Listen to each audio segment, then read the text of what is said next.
You and I are about to watch this absolute madman solo, a goblin dungeon entirely blindfolded just to flex. The goblins had zero clue what this lunatic was plotting, so they just blindly attacked. Big mistake. He absolutely slaughtered them blind. By the time Shin finished, hundreds of monster bodies were just completely painting the dungeon floor. Ripping off the blindfold, he looked around. Too easy, he muttered. The mission was already wrapped up. Rewind a few days. Shin rolled up to the dungeon gate with a long sword, and the veteran adventurers openly scoffed at him. The squad leader assumed he was just some internet tough guy trying to play the hero. A party member walked up and brutally warned him, "No, carrying no free rides, you pull your own weight here." Everyone thought he would die early. But what went down next? Absolute unfiltered madness. Hours later, that same veteran team completely wiped against the boss. They ran away completely terrified. Meanwhile, Shin just strolled right in, smiling like a total psycho. Dodging every strike effortlessly, he mocked the so-called veterans who doubted him. Then he completely obliterated the boss and every single monster left in that room. Stepping out of the darkness, he held the absolute rarest dungeon drop. Now everyone who mocked him is terrified. But here's the part you and I need to watch closely, the dark tragedy behind his insane power. Decades ago, when Shin was just a kid, the nightmare began. Portals ripped open, flooding the world with monsters. His teacher screamed at him to run away. Instead, he stayed frozen, watching her get brutally torn apart right in front of him. He could not move. Standing in pure shock, he thought humanity was completely doomed against this overwhelming threat. Resisting felt absolutely pointless right then. But suddenly a blinding light sliced through every single monster at once. The hero was so godlike, so overwhelmingly strong, it changed Shin forever. If he could reach that level, maybe he could honor his fallen teacher. But reality is harsh. More than 30 long, painful years dragged by. He awakened as a hunter, fought endlessly, but the monsters kept swarming. Worse, that legendary hero eventually died right in his arms. Realizing your idols can bleed, completely devastating.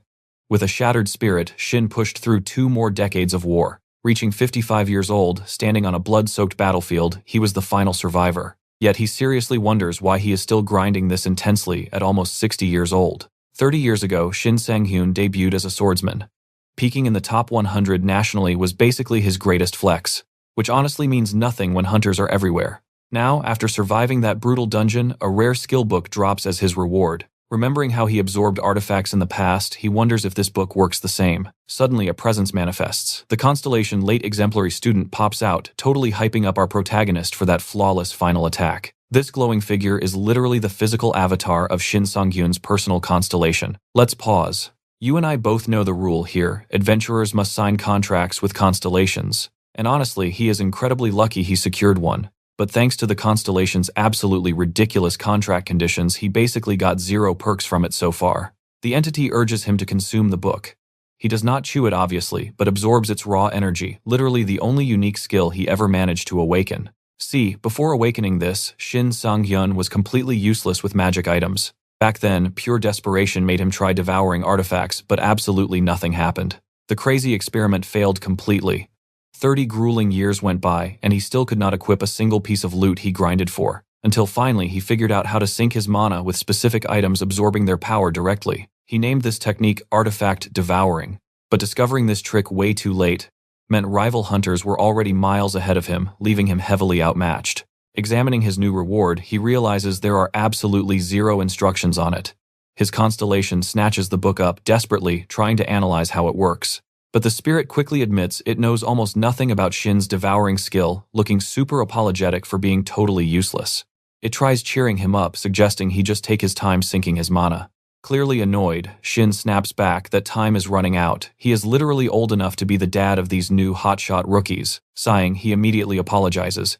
He tells his constellation it did nothing wrong, just admitting his entire life has been one massive, frustrating grind. So, what do you and I take from this? He never forgot his legendary savior. Stick with me here, we're diving into a wild regression story. He spent his whole life chasing another hero's shadow, but it just burnt him out completely. Wishing he was younger so he could actually change things. But nope, he's basically an old fossil, ready to retire. He tells his constellation to go find some other sucker to contract with. But right after saying that, Shin Sang-hyun gets totally blindsided. Bam, his constellation just fires its powers right at him, forcing a sudden goodbye to his 55-year-old life. Cut to a television screen. A reporter is interviewing a woman, asking if dungeons are just normal workplaces for adventurers. That woman on screen, she is the CEO of the massive Hyunjung Corporation. CEO Han calmly explains that dungeons are just stepping stones for these fighters. But she drops a hint about portals too, portals that actually drag people into entirely different, unknown dimensions. And sitting at home, our boy is just staring at this broadcast. Trust me on this one, you know exactly what happens next. He remembers this exact broadcast airing decades ago. History is totally repeating itself. 4 days into this brand new reality, the math is finally clicking. He got thrown exactly 30 years back in time. 1 second he was blacking out from constellation magic, and the next, waking up right inside his crusty old apartment from 3 decades ago. And, the best part, his physical body just reverse-aged by 30 entire years. But his veteran brain, every single memory survived the trip perfectly. Shin Sang-hyun has zero clue how the mechanics worked, but his meddling constellation definitely pulled the strings. Still totally bewildered, he decides the smartest move is to stop panicking and start grinding. Right now, his only gear is a trash-tier bronze dagger. It's his original starter weapon, sure, but he's got future knowledge on his side now. This rusty blade has a hidden skill. Who cares if it is low rank? It's basically a cheat item. Before doing anything else, our guy heads straight to a very specific location. He enters the space of unconsciousness. Why? Because it's literally the only zone where a hunter can safely consume an artifact. He always sweats bullets doing this.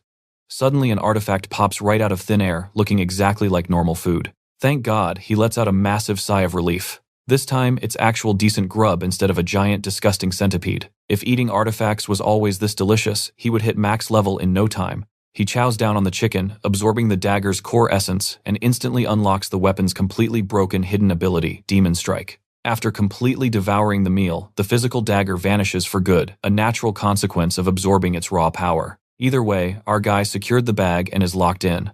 Meanwhile, right in the city center, an assault team prepares for a dungeon dive. Their fierce team leader Yoon Dae-kyung gets approached. The logistics manager runs up, stressing out because Shin Sang-hyun just ditched his transport duties, leaving the support crew totally short-staffed today. But Yoon Dae-kyung casually replies that Shin Sang-hyun left to join his frontline combat team. Now watch closely because this manager asks the exact question you and I are thinking. How did a complete noob join a veteran expedition? He frantically points out the kid didn't even graduate from the academy. Dragging a rookie into an active zone is a pure death sentence. Yoon Dae-kyung just shrugs it off.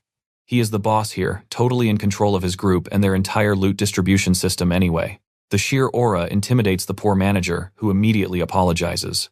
Even one of his own squad members starts questioning this highly questionable decision. The leader's logic is brutal. He accepted the rookie as a volunteer meat shield. If a monster kills anyone today, better the new guy than a real member. Plus, if this arrogant kid bites the dust, the core squad avoids all the annoying paperwork. Speak of the devil, our main character swaggers up proudly, declaring he's done carrying bags and is officially an adventurer now, his old buddies glaring daggers at his total arrogance. He definitely notices the massive death glares. Like, come on guys, could you at least pretend you aren't completely salty? Ignoring the haters, he gets a suspiciously warm welcome from the team leader who calls it a total pleasure. But then Yoon Dae-kyung spots the massive longsword strapped to the kid's back. He asks if he seriously plans on swinging that thing. Our guy nods with zero shame. He claims he binge-watched some online weapon tutorials, so yeah, he's basically a sword master now. Classic confidence. The veteran warns him those blades are notoriously tricky, but the kid won't budge an inch.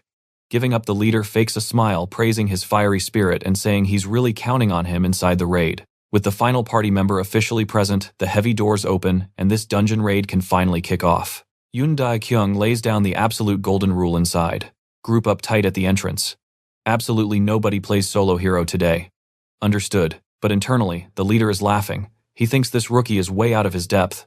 Nobody just buys a sword, watches video combos, and survives a real bloodthirsty dungeon environment. It's basically a bad joke. So what do you and I take from this? He thinks the kid is totally delusional. Oh, he is so wrong. Stick with me here. This is that classic raid trick, where the rookies act as bait first while the veteran players hang back and clean up the monsters. Normally, a useful idiot would quickly realize the huge mistake they made. But today, Yoon Dae-kyung gets the massive shock. Our guy casually slaughters multiple monsters alone without breaking a sweat, leaving the raid leader completely stunned by what he just witnessed. Like any good game or fantasy novel, this world features orcs, and honestly, they act exactly like you would expect them to. Sure, orcs are not the strongest monsters around. They lack brain cells compared to others, but they are incredibly violent. Thanks to that, cocky adventurers think fighting orcs is a total joke just because they are smarter. But man, that is a fatal error. Brainless or not, orcs are massive and way stronger than rookie players, constantly turning overconfident newbies into absolute ground meat. Yoon Dae-kyung and the team push deeper inside. Soon, a party member straight up tells our hero he gets zero special treatment for being new. He has to pull his weight like the rest.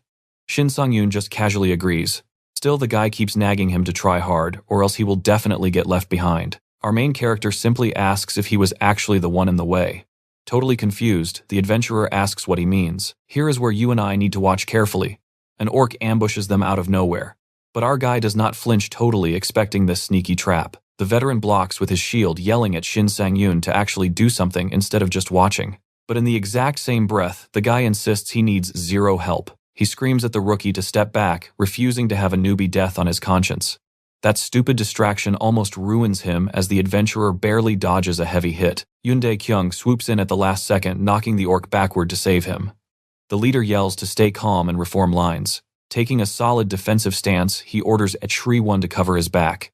The monster attacks, but Yoondae Kyung perfectly blocks it instantly, finding a massive gap to counterattack. His squad praises the leader, but wait, the orc was faking defeat and used that opening to slash at Yoondae Kyung. It nearly lands a fatal blow. Watching this unfold, our main character realizes Yoondae Kyung easily has the highest level here. Still, that is not enough to one-shot the beast. Yoondae Kyung keeps landing solid hits, but they barely scratch it. So he has to hack at the enemy over and over before it finally drops. Catching his breath, the leader checks for injuries. Everyone is totally fine, so they celebrate their victory. But suddenly, a whole pack of orcs swarms in, and the party absolutely starts panicking. Yoondae Kyung decides they need to retreat, knowing it is way too dangerous right now. But our guy steps up asking for a turn. Nobody gets why a rookie would actively beg for a death wish. Even Yoondae Kyung warns the kid to stop being crazy against powerful enemies. But our hero totally ignores him and leaps right into battle. Shin Sang-yoon rushes in, hot instantly, obliterating one enemy with a single hit. The entire party just stands there, completely stunned. Shin Sang-yoon smirks and asks if they are shocked he is only level 1. Honestly, even the orcs are stunned, quickly turning into a furious mob desperate for revenge. I know what you are thinking, this is exactly what our boy wants, a chaotic showdown against powerful enemies. Besides attacking hard, Shin Sang-yoon also dodges with insane lightning-fast speed. Watching him dominate so easily, the veteran players seriously start doubting he is just a rookie. Wiping out the grunts, he finally faces the big boss. The enraged orc leader attacks like an absolute maniac, but Shin Sang-yoon gracefully slips right past him. And then, he counters with absolute pinpoint precision. Sweating bullets. Yoondae Kyung watches, totally convinced this rookie is practically throwing his own life away. Meanwhile, Shin Sang-yoon thinks the party leader is just being incredibly dramatic. Then the boss activates its signature skill, Demon Bash, massively boosting its raw strength. Instead of panicking, our hero simply smiles, saying this is exactly what he wanted. Confused, the raging beast charges, but Shin Sang-yoon strikes much faster, completely taking it out forever. Seeing such a terrifying enemy get absolutely folded, Yoondae Kyung seriously wonders just how overpowered Shin Sang-yoon truly is. He refuses to believe this guy is just newly awakened. Beyond sheer physical strength, his sword skills are absolute god tier. Taking down the boss and piercing its heavy armor. Trust me, you and I just witnessed a true legend in the making. Let's be real, you and I are wondering the exact same thing. Our guy spots some sweet victory rewards, but honestly, he completely ignores them. Something way more important is on his mind right now. Shin Sang-yoon is ready to spend those fresh stat points, but he is totally changing up his old strategy. This time around, every single point goes straight into the luck stat. Then Yoondae Kyung marches over, demanding to know how a total rookie is this overpowered. Since our MC cannot reveal the truth, he casually claims he woke up like this. Yoondae Kyung loses it, calling absolute bluff on that ridiculous excuse. He accuses Sang-yoon of dodging and is completely convinced the kid is hiding some crazy overpowered magic weapon. Unbothered, Sang-yoon literally offers the group leader his sword to inspect for himself. The leader grabs the blade only to find a completely basic ordinary weapon. Nothing explains that insane damage output. In all his years exploring dungeons, he has never seen a rookie fight like a seasoned level 50 veteran. But right in the middle of his confusion, a teammate yells out. They just uncovered a secret room. The leader declares that beating minions is one thing, but boss fights are different. He tells the rookie to sit this one out, supposedly for his own safety. Watch closely because this is where Sang-yoon makes his crazy move. Knowing they completely underestimate him, he steps up to the leader and asks to solo the boss, demanding all the loot. See, there is an ultra-rare artifact in this world called the Scarlet Stone. It only drops after you defeat a massive demon orc. But the drop rate is absolute garbage. You could farm these monsters all day and still never see one, making it ridiculously hard to find. Back in his first life, his squad totally choked against a demon orc and a rival guild snatched the stone right out from under them. Those guys bragged forever, especially since that shiny red rock was worth an absolute fortune. But money aside, this stone grants the crazy powerful delay skill, an ability our guy desperately needs. That is why he wants it so badly. Back in the present, Song-Yoon casually reminds everyone that their party uses a strict contribution loot system, and since he literally wiped out all the mobs single-handedly, all the drops technically belong to him. Hearing this logic, the leader instantly realizes the delay skill is his true objective. Obviously, a total rookie making insane demands does not sit well with the rest of the veteran party. The veterans start complaining, telling Song-Yoon his ego is way out of control. Just because he sliced up some basic orcs does not mean he can run the whole show. But shocking literally everyone, the party leader actually agrees to the kid's crazy terms. There is a massive catch though. If the main squad fails to clear the boss, Song-Yoon has to finish the job entirely solo. Only then does he get the loot. Honestly, that is music to our hero's ears, because soloing the boss was his exact plan from the very start. The veteran leader just tells the rookie to do whatever he wants. Secretly, Yoon Dae-kyung is convinced this cocky brat will end up dead sooner or later with that insane attitude. He figures a brutal reality check in the field is exactly what the kid needs. Real combat experience beats fake confidence every single time. With the deal struck, they kick open the heavy boss room doors and step inside. A massive beast is chained up inside, and that beautiful scarlet stone is right beside it. The leader yells at his squad to get in formation. The giant monster looks absolutely terrifying. But hey, the official guild guides say a full party can steamroll this guy. Soloing it, though, pure suicide. Not a chance in hell anyone survives that. The veteran squad charges in swinging but instantly gets absolutely wrecked. The leader is completely stunned, wondering why this boss is hitting like an absolute truck. You and I both thought they had a chance with that confident charge, and honestly Sang-Yoon almost believed it too. Watching them fail reminds him of his own reckless mistakes from his previous life, and he is definitely not repeating that fatal error ever again. Panic sets in, and a beaten teammate begs the leader to retreat, screaming that they are totally outmatched here. Realizing those stupid guild guides were completely wrong, the leader screams for an immediate fallback. Hearing the retreat order, Sang-Yoon smirks. It is finally his turn to shine. The bleeding leader watches the rookie step forward, stunned that he is actually doing this. Either way, the squad bails out. Before running, the captain asks if Sang-Yoon seriously still wants to solo this nightmare. He loudly declares he takes zero responsibility when the kid gets ripped apart. But Sang-Yoon just smiles, telling him to relax because victory is basically guaranteed. Without warning, the massive boss roars and lunges forward. Fighting this beast head-to-head would be pure suicide. But trust me, you are going to want to see the crazy hidden card our guy is about to play. Stick with me, Shin Seong-Yoon is an absolute veteran. After his strike gets blocked, the monster is completely stunned. It isn't just the monster. The other adventurers are totally shocked too. Our main character realizes he can only dodge right now, deciding to stick with his game plan until the very end. His real target, the Scarlet Stone. Why? Because that sweet delay skill pairs perfectly with the wild abilities he already rocks. His artifact devouring skill lets him fuse different powers together. If he plays his cards right, the results will be insane. He casually taunts his enemy. Furious, the giant orc charges in, but since this boss is blind, it purely hunts by sound. Knowing that major weakness, our hero completely uses the situation to his own advantage. Moving faster than the boss, he lands a clean hit. The heavy strike forces the orc to drop its axe, totally unarmed. He uses his skills to completely stun the boss for a few seconds. Watching from the sidelines, Yoon Dae-kyung seriously wonders if a basic trick like that actually works against such a crazy boss. Shin Seong-hyun smugly notes that despite their raw power, orcs are honestly pretty predictable. But suddenly, our boy loses focus. Because of that, the monster lands a heavy blow, and he barely dodges the full impact. Shin Seong-hyun totally forgot one massive detail. These orcs have an insane self-regeneration ability. Stunning it twice won't be easy. That is exactly why scoring that epic delay skill is going to be so crucial here. Now watch closely. Shin Seong-hyun is done playing around. He charges in head-on, holding absolutely nothing back. Meanwhile, a panicked teammate tries begging Yoon Dae-kyung to ditch the dungeon and leave Shin Seong-hyun as monster bait. He is convinced the boss will eventually win, so he wants to escape before everything goes south. But Yoon Dae-kyung realizes something crazy. No matter how overpowered this enemy is, Shin Seong-hyun is actually fighting with a massive smirk. The leader seriously questions if this guy is just a rookie. Only our hero knows the truth. His strategy. When your raw stats are low, you have to focus all your attack power into one single deadly point. He even uses the monster's own momentum against it. Shin Seong-hyun dashes in and strikes hard. Boom, he directly pierces a critical weak spot. Not only does he instantly defeat the giant orc, but he also sweeps all those sweet victory bonuses. He realizes he just bagged 2 rare reward titles. Flying solo is definitely paying off big time. Then the squad leader walks over. Yoon Dae-kyung's shocked expression honestly tells you everything you need. You and I know he's overpowered, right? So to avoid suspicion, our guy hilariously fakes being totally exhausted. He smoothly lies, claiming he only won because the team weakened the massive monster beforehand. One teammate totally buys the act, but Yoon Dae-kyung is not buying it. He strongly suspects this kid is hiding some major secrets. Our main character honestly figures it is much safer if everyone just believes his totally fake story. Right after that little chat, the epic Scarlet Stone finally drops. The leader admits that per their deal, he cannot take the loot since his squad didn't win. He announces the mid-boss is down, but they need to prep for the final room. With that said, the entire team pushes forward. Left completely alone with his shiny new loot, Shin Seong-hyun grins.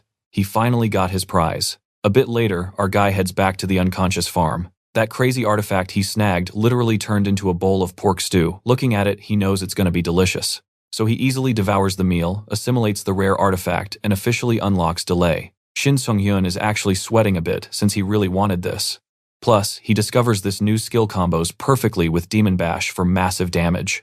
Our main character totally missed this insane detail before. Now he realizes he is sitting on an absolute goldmine. He had only heard wild rumors about it, but since he had never seen anyone actually pull the combo off, he completely doubted the hype. Right, during his epic discovery, Yoon Dae-kyung walks up and asks to chat with our main character. He warns him the final boss is an orc berserker. Surprisingly, the leader doesn't bench Shin Seong-hyun this time around.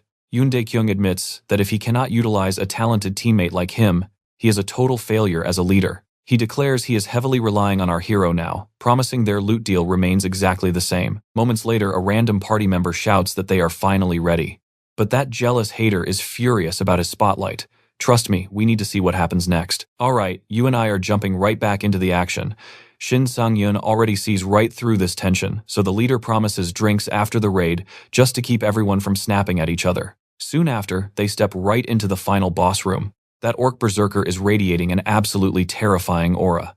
The team is shaking, but Yoon Dae-kyung steps up saying he will take the lead. But our MC just pushes to the front.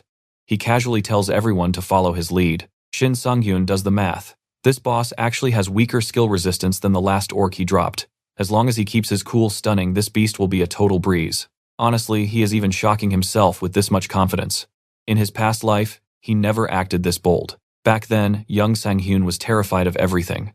Growing up, his only real goal was just surviving at all costs. But he knows that if he does not completely change his mindset right now, he is just going to meet the exact same pathetic end as before. It will not be an easy path, but to prove his true worth, he has to pull off the impossible. Now, watch closely, because here is where everything flips. He needs them to witness his real capability. And he is dead right, the team leader watches his insane strength firsthand. Sang-hyun chains his skill combo and completely stuns the massive enemy. The leader immediately yells for everyone to strike. Frozen in place, the boss cannot even flinch before getting obliterated by the entire team of adventurers. It goes down way too fast. In fact, a few of them are standing there thinking this raid was actually way too easy. They finally realize Sang-hyun hard carried this fight. Now they are seriously thinking about asking him to join the party full time. Our MC definitely notices the sudden 180-degree attitude shift, especially since they were treating him like complete trash at the very beginning. Whatever. He instantly rejects their offer. His only goal is leveling up, and he plans to grind his way to the top completely solo. He is suddenly grabbing titles he never even dreamed of before. But even still, Sang-hyun knows he is absolute trash compared to the phantom swordsman Kyung-soo. That guy is literally famous as the ultimate title collector out there. He is the perfect swordsman, the absolute strongest adventurer in Korea, and holds endless broken titles. In just 2 short years, he smashed past level 500, a milestone Sang-hyun never even imagined hitting before. But with this second chance at life, that same crazy level is his new goal. If he keeps grinding exactly like this, he actually believes he can reach the peak. A moment later, Yoon Dae-kyung approaches and hands our MC a shiny drop. He admits Sang-hyun absolutely carried the entire squad on his back today.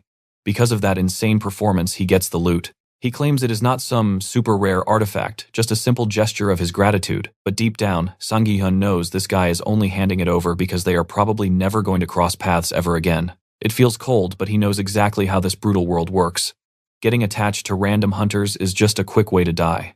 You and I both saw this coming, right? One teammate gets super jealous watching Sang-hyun walk away loaded with all those sweet items. Grudgingly deciding this is not over, he makes a sketchy phone call. Meanwhile, back at his place, our MC is busy celebrating his massive haul. He scored 6 million won from that one raid alone. That is way more cash than a basic bag carrier ever sees. Plus, he even got a sweet little bonus, the Berserker Ring. It is a boss drop that gives a nice flat boost to the wearer's stamina. Sure, it is a pretty low-tier artifact, but hey, free gear is free gear. He will absolutely put it to work. Normally, your average player burns right through their mana pool. They tap out before even swinging their swords, and this ring prevents that. But then again, he is definitely not your average player. In his past life, he awakened his powers way late in his 50s. But he studied like crazy, testing tons of artifacts exactly like this one, to survive. He learned that mana-dependent items usually have harsh penalties, but if you master them, they become totally cost-free to use. He could not care less about the minor penalties right now. His only real priority is stacking up way more broken skills. Meanwhile, over at an exclusive Gangnam Club, that angry blonde guy from the raid is loudly demanding backup for a revenge plot. His mobster buddy just rolls his eyes, telling him he is way too heated and needs to seriously chill. He straight up asks why he should even bother getting dragged into someone else's petty little grudge match. The blonde argues that Sung Hyun must be secretly loaded. How else could a nobody get that unbelievably strong in such a short amount of time? His whining just irritates the gang. In a flash, one of the enforcers slices the blonde's ear right off. They make it crystal clear they are not his personal hitmen. The scary enforcer coldly states the blonde bled because he arrogantly thought he could order them around. Big mistake, huge price to pay. Still, his curiosity is piqued. Where exactly is this Sung-hyun guy? That is where we leave it. You and I are not ready for what comes next, while Sung-hyun rests at the training ground. Alright, let's jump back in. Taking a break, he remembers that the Berserker Ring turned into food, and worse, it tasted like cucumber soup. He absolutely hates that stuff. Still, that nasty sacrifice was totally worth it. Now he can literally reduce the weight of his sword, making it way easier to swing and boosting his attack power. For now, he figures it is best to just carry the longsword around to get a solid feel for it. Then his mind shifts to planning his next big move. Checking his stats, he realizes he needs to grab the attention of constellations, but very carefully. Ideally, he wants a constellation that perfectly matches his main attribute, luck. Since his stats are too weak to impress any gods, yet the only option is insane training. After grinding hard, Shin Sung-hyun finally heads straight for a portal. 3 straight days of sleepless training followed by hours of driving? Yeah, he admits it was overkill. But hey, the grind paid off. He fully mastered wielding that heavy longsword with both hands, and now it is time to test those skills in the field. Going to a capital city would mean waiting in endless lines just to enter a solo dungeon. So he drove deep into nowhere to find an empty one. But he is not alone. Shin Sang-hyun noticed a suspicious car tailing him all the way to this remote mountain. He just wonders why. Now pay attention here.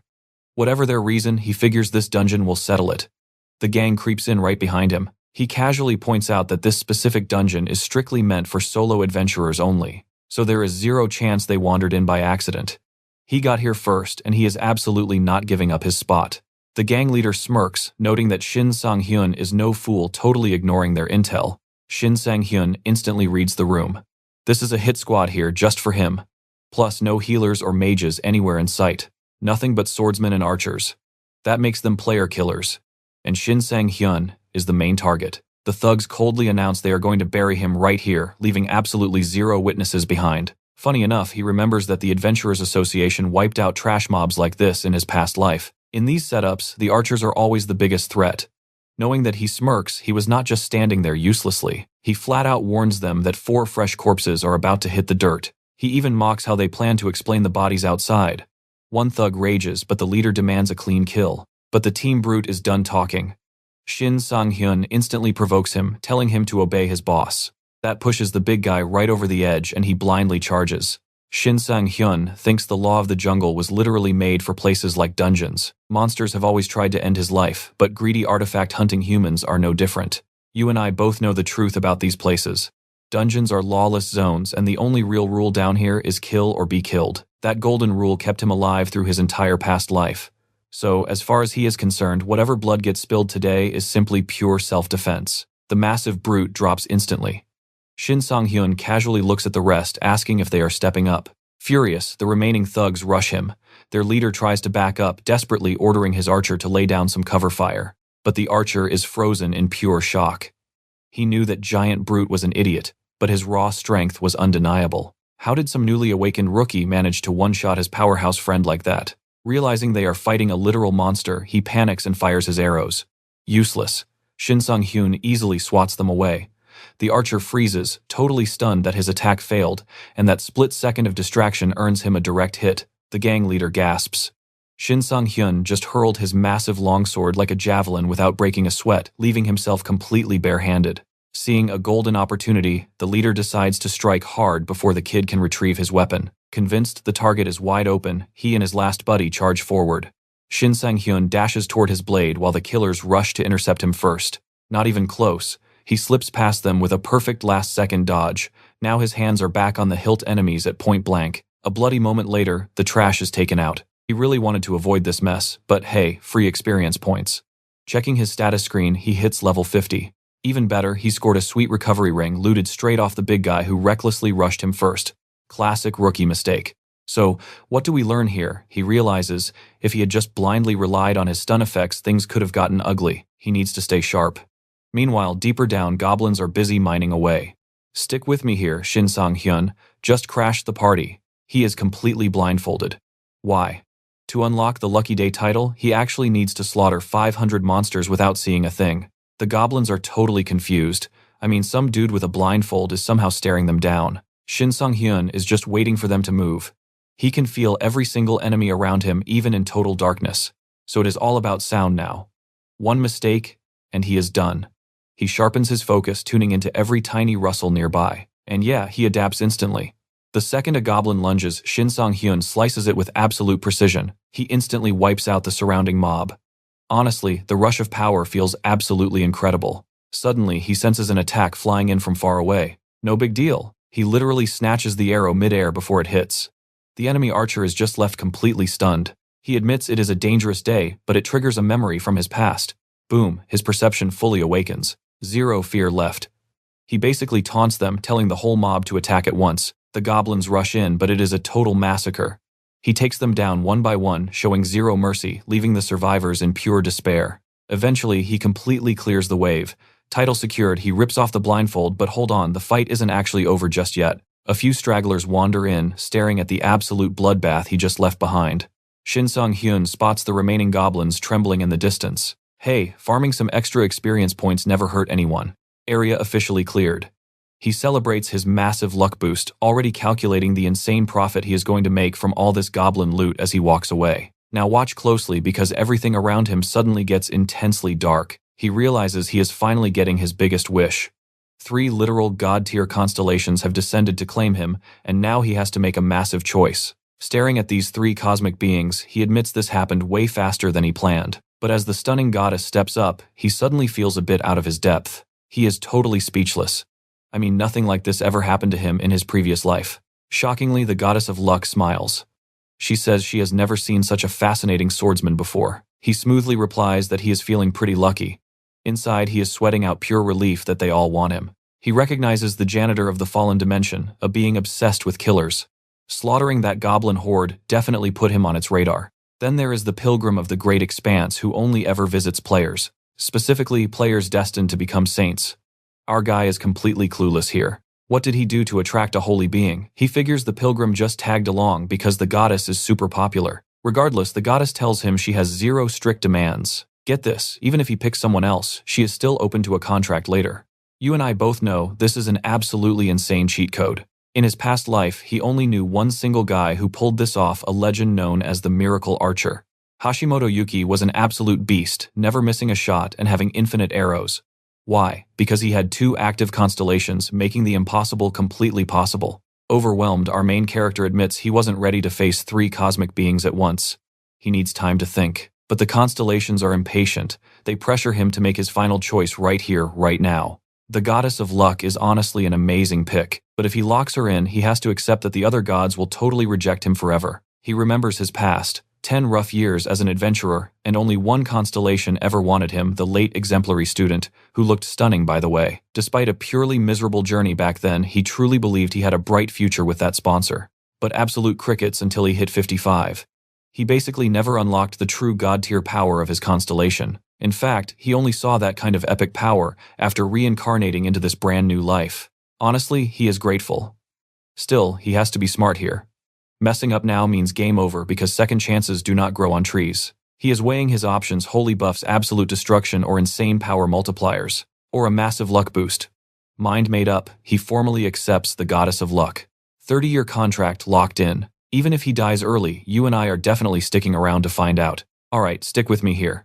She congratulates him on the contract, revealing 15 friendly constellations are totally rooting for his massive success. But here's the catch. She warns him 3 hostile constellations just declared they will do absolutely anything to ruin his run. Shin Sung-hyun just smiles, wishing both himself and his new goddess ally good luck ahead.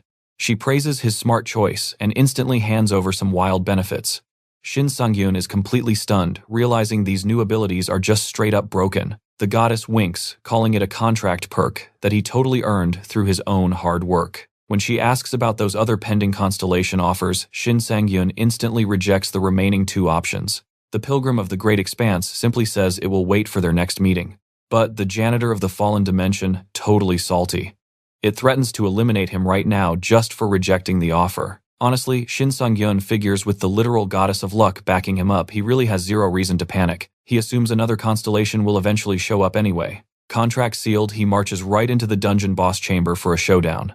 The goddess gets a front row seat, watching eagerly as Shin Sung-hyun tests out his crazy new powers. The massive dungeon boss desperately tries to defend itself. This greedy goblin lord is no joke, and as a boss, its stats are absolutely insane. Absolutely furious that its entire goblin army got wiped out, the lord charges in for pure revenge. Now watch this closely, it triggers the overload condition, and this is exactly what our guy was waiting for. Shin Sung-hyun notes the condition isn't quite as deadly as his stun, but forcibly draining the target's motivation is still a massive win.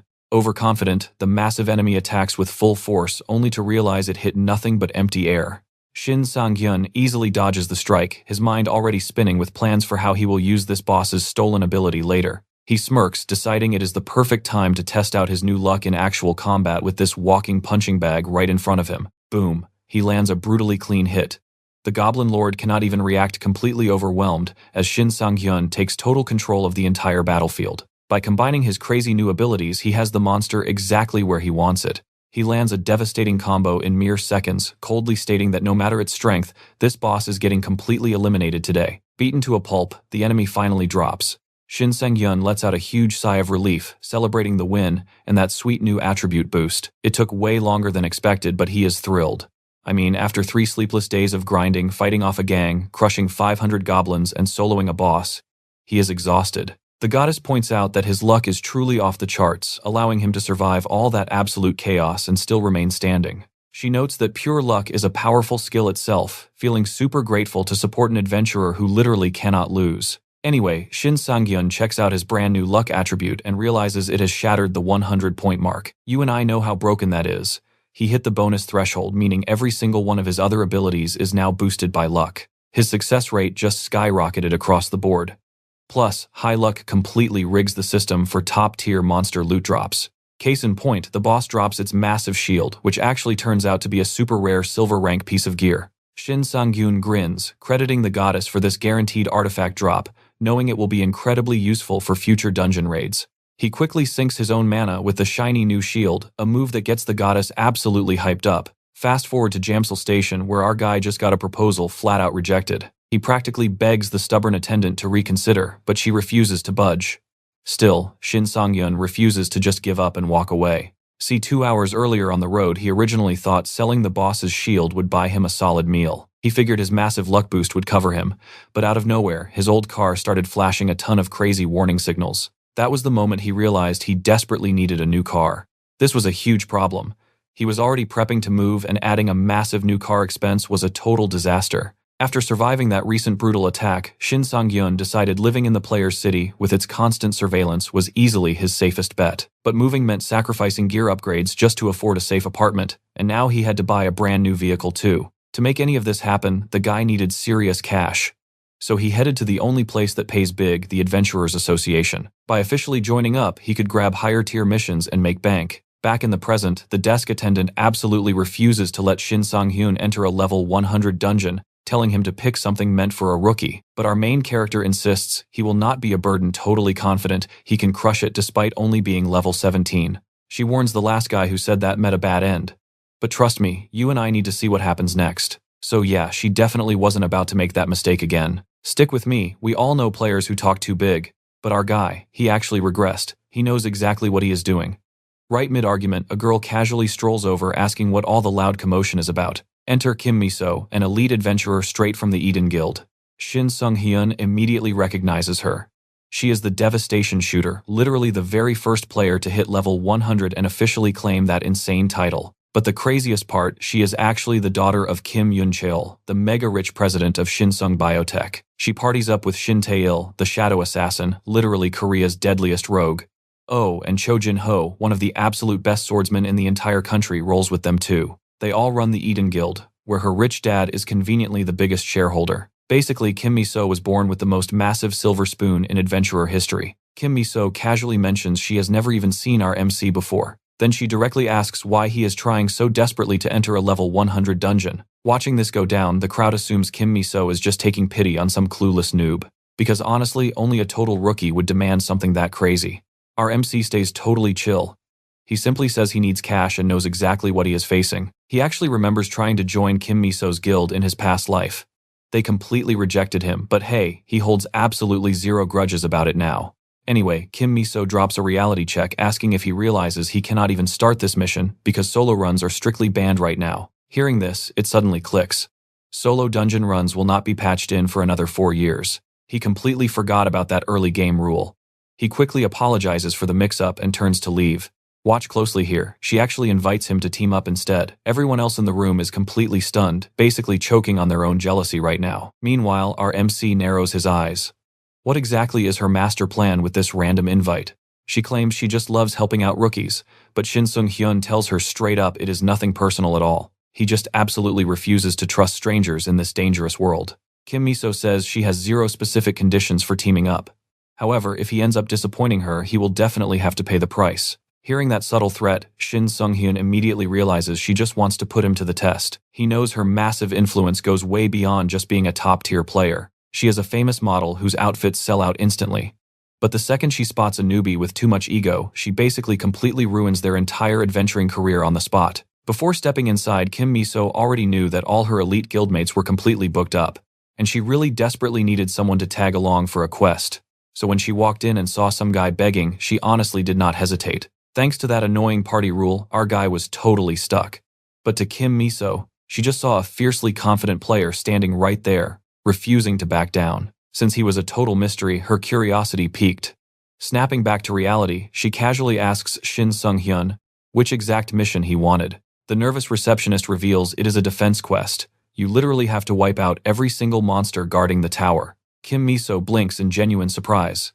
He didn't pick an easy gathering quest or a basic raid, he actually chose hardcore defense. To clear this, you must slaughter absolutely every monster on the map. That is exactly why they heavily recommend bringing a full 4-man squad. You and I both know she thinks soloing this is an absolute death wish. He smirks, asking if the crazy details made her nervous.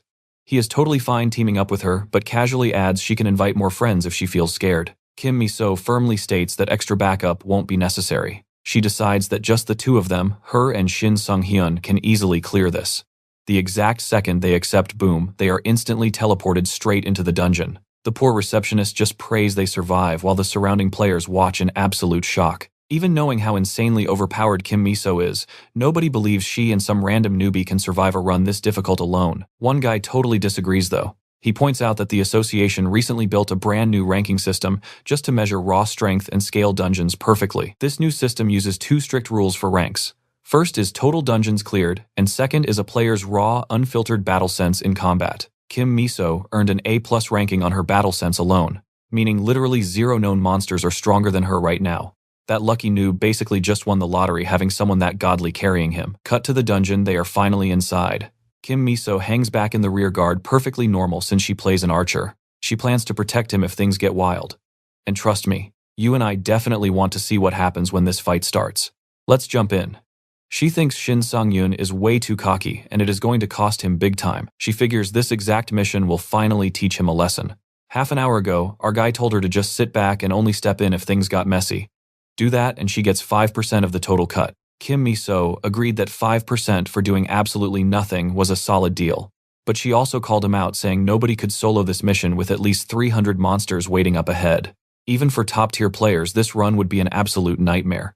but he completely brushed her off, insisting he had it. So Kim Miso laid out a bet. She would take 1 extra % for every single monster he missed, and if 95 of them slipped past him, she gets absolutely nothing. Now, back to the present.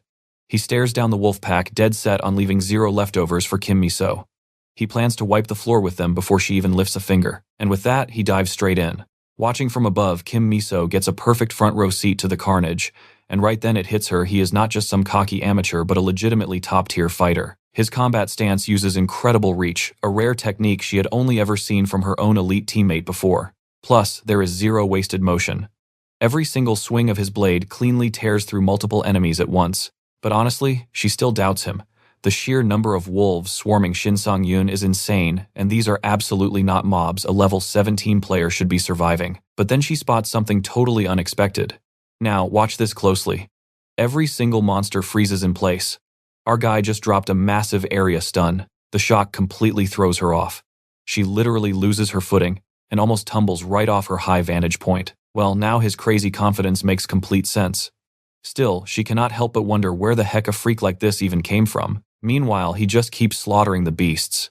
After shredding through the small fry, he finally steps up to the absolute strongest, the Black Wolfpack leader. Shin Sang-yoon knows he has never actually fought this specific beast before, yet something about it feels weirdly familiar. Then it hits him. The boss has the exact same skill he does stun. The roar hits Kim Miso from miles away.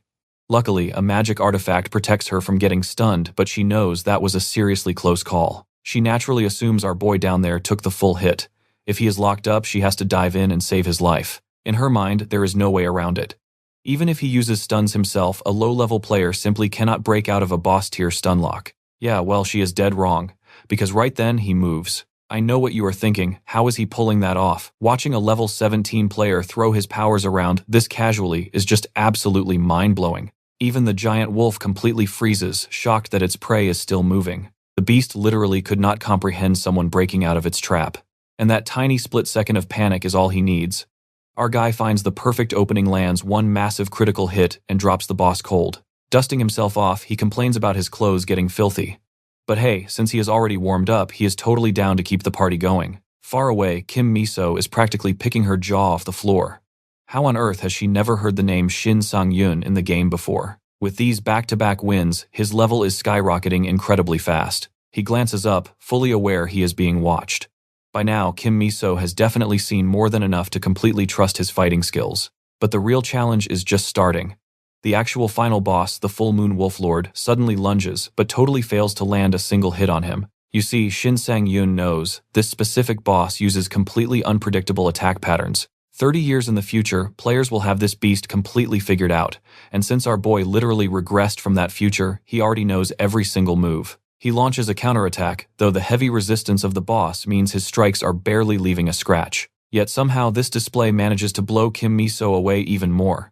After everything today, seeing Shin Sang-yoon swing a massive heavy sword around like it is a plastic toy completely grabs her full attention. The fight rages on. He perfectly dodges every furious strike from the wolf, seamlessly using his heavy sword as a shield. Watching this, Kim Miso realizes the impossible. He has all its attack patterns memorized. But here is what really bothers her. The guy is going out of his way to flex his power every single second, and honestly, that just makes her wildly curious about his true identity. Down in the dirt, the fight is dragging out way longer than planned. He has emptied his entire bag of tricks and is running out of options fast. He seriously wonders how this monster still has so much energy left. At this rate, he is going to completely pass out just from dodging. And that is when he sees the boss winding up for a massive charge. Trust me, this gets wild. The wolf is actually faking a heavy hit just to trap him into a deadly piercing strike combo. Alright, let's jump right in. This attack literally kills countless adventurers, making him realize that desperate times require absolutely insane measures. He strikes back, landing a solid wound, but this massive wolf just keeps charging forward. Kim Miso freezes in pure shock. Shin Sang-yoon looked completely untouchable up until now, but he just took a massive direct hit. She barely even knows the guy, but seeing him get smashed absolutely shakes her. She figures his crazy skills made her totally drop her guard. That is exactly why she could not jump in and save him in time. Totally convinced he is dead, she starts panicking and apologizing. But suddenly a massive burst of blinding light explodes right in front of her face. Flashback time. Before this mess, our guy was literally chatting with his constellation about a brand new healing ability. The weird catch, he could only apply this power to one single specific part of his body. So what did he do? He smartly shielded the most obvious target, the front of his stomach. He actually sacrificed his orc shield to pull this off, and right now it is working absolutely perfectly. Now pay attention here. If that hit landed anywhere else, he was dead. Luckily, the wolf fell right into his trap. Thanks to that block, all the brutal damage meant for him bounced right back at the monster. By slicing off the beast's right arm, he totally shattered its heavy armor resistance. Now all he has to do is deliver the final epic blow. Boss defeated. Miso runs over while our hero casually mentions his stun worked 3 times. He thinks he is getting pretty good at this. Then he smirks and teases her for finally coming out of hiding. She immediately snaps back that he should have shared his plan since she was genuinely terrified he was dead. She demands to know how he memorized every single boss attack pattern. She even asks if this is his second life or some crazy regression trope. Miso admits she has met a ton of skilled adventurers. But this guy, he is the first to leave her totally speechless. She never knows what wild trick is next. Anyway, he casually asks if she enjoyed the show. But Sunghyun instantly feels the awkward tension when Miso just looks totally confused. She points out that watching him fight is like watching a seasoned pro, definitely not a rookie. He starts sweating bullets because he almost blew his entire secret cover. Moving on, Miso notices the boss is actually still breathing and asks if he plans on finishing the job. Realizing it is somehow alive, he steps up to end its misery. Boom. He scores his first rank C title and a sweet solo combat specialty. Miso chimes in, flexing that she already has that title from clearing this dungeon completely solo before. But she honestly admits she only pulled it off thanks to her super overpowered gear. Sunghyun smoothly replies that finding good artifacts takes real skill, earning him a quick thanks. I know what you are thinking. She completely skipped the part where her gear cost 200 million won, comparing that to his basic sword. Hilarious. Quickly changing the subject, she suggests he use this perfect chance to test his brand new title. But he looks around and realizes they are literally the only 2 people here. Sparring with someone that strong while exhausted sounds like a terrible idea, so he firmly declines. With that settled, Miso decides to head out first and call a backup team to haul all their loot. The protagonist would have done it himself, but he is completely drained. Plus, he left a great impression. Then, pulling a massive surprise right before leaving, she completely surrenders her 5% reward cut. Sunghyun feels bad and wants to compensate her. But she just smiles, saying they will team up again soon, so treat this like an early investment. Watching her walk away, he realizes he absolutely cannot let his guard down around her. With the coast clear, he finally reaches for his ultimate prize, the highly anticipated Blue Moon Stone. He is totally losing his mind right now because it is a genuine platinum rank artifact. Something this insanely rare could easily fetch 1 billion won, enough to buy an apartment in Seoul. Suddenly the goddess of luck claims all the credit. But our guy fires back, saying his own blood and sweat earned this loot. Right on cue, the constellation of torn lips jumps in angrily, demanding they ban the goddess. But she stubbornly refuses to back down on her blessing, leaving our tired protagonist with 0 options. Whatever. Since it is a top-tier platinum drop, he decides to drain 40% of its stats before selling. By doing that, he will literally become invincible against any dog or wolf during a full moon. A bit later, he exits the portal and freezes. A massive crowd is waiting for him. Trust me, you are going to want to see what happens next. Alright, you and I are jumping right back in. The mission manager is completely relieved, thinking Shin Sung-yoon somehow pulled off this impossible solo run. That is when Miso interrupts. She admits that if she were the manager, she never would have let a rookie run solo either. But after witnessing that crazy performance, she insists they need to keep a close eye on him. Our main character honestly forgot about the staff member. He feels super guilty, realizing how terrified she was for his safety the whole time. Right after, thirsty guild recruiters immediately swarm him with offers. But Miso blocks them instantly. She claims our guy is already doing business with her, completely cutting off the other greedy guild reps. She gives him this intense look, asking him to play along. He agrees, but he cannot stop wondering what her real angle is here. Flash forward, he is chilling in a limo. Checking his phone, he sees the massive reward dropped into his account insanely fast. Miso brags that it was her A-rank team clearing the dungeon quickly, plus a little bit of her own VIP influence. Our boy casually thanks her for it. Now watch closely. Miso suddenly leans in fast, and Sung-hyun immediately knows she is plotting something huge. Dropping the act, she flat out invites him to her guild, Eden. Seeing this, he notes how crazy confident she is about his answer. She just smirks, saying there is a real reason they are called Eden. She guarantees that joining them means 0 regrets. He flashes back to before his regression. He loved being in a small guild, feeling truly accepted until a brutal accident ruined absolutely everything. Because of that trauma, he knows his best survival bet right now is flying totally solo, so he coldly rejects her. Miso instantly asks if he is starting a solo guild. He praises her sharp instincts and she reminds him she is literally the daughter of a massive corporate director. With his insane skills, guessing his plan was easy. Honestly, she just cares about being the only person with exclusive intel on him. Hearing this, he realizes she just put all her cards on the table, showing totally genuine interest in his potential. Plus, she perfectly set up a win-win business deal. The girl is an absolute master at negotiating. Later in the C-rank city, he visits an apartment regarding an acquisition offer. He notes that the smiling manager is actually throwing down a highly intimidating proposal. Regardless, she insists the deal benefits everyone, and warmly thanks him for signing. Sung-hyun thinks this all escalated way too fast. Lady Luck is definitely on his side. He moves in smoothly since he barely has any luggage anyway. You and I feel it right. In his new home, he realizes this rapid timeline is pure madness. Right after regressing, he spent 2 whole days paralyzed trying to understand his reality. Clueless, he basically had to adapt instantly. But feeling that hot blood pumping through his veins again, it fired him up with pure, youthful energy. No more standing still. He became obsessed with chasing down every single goal he failed to reach in his past life. Opportunities just kept rolling in.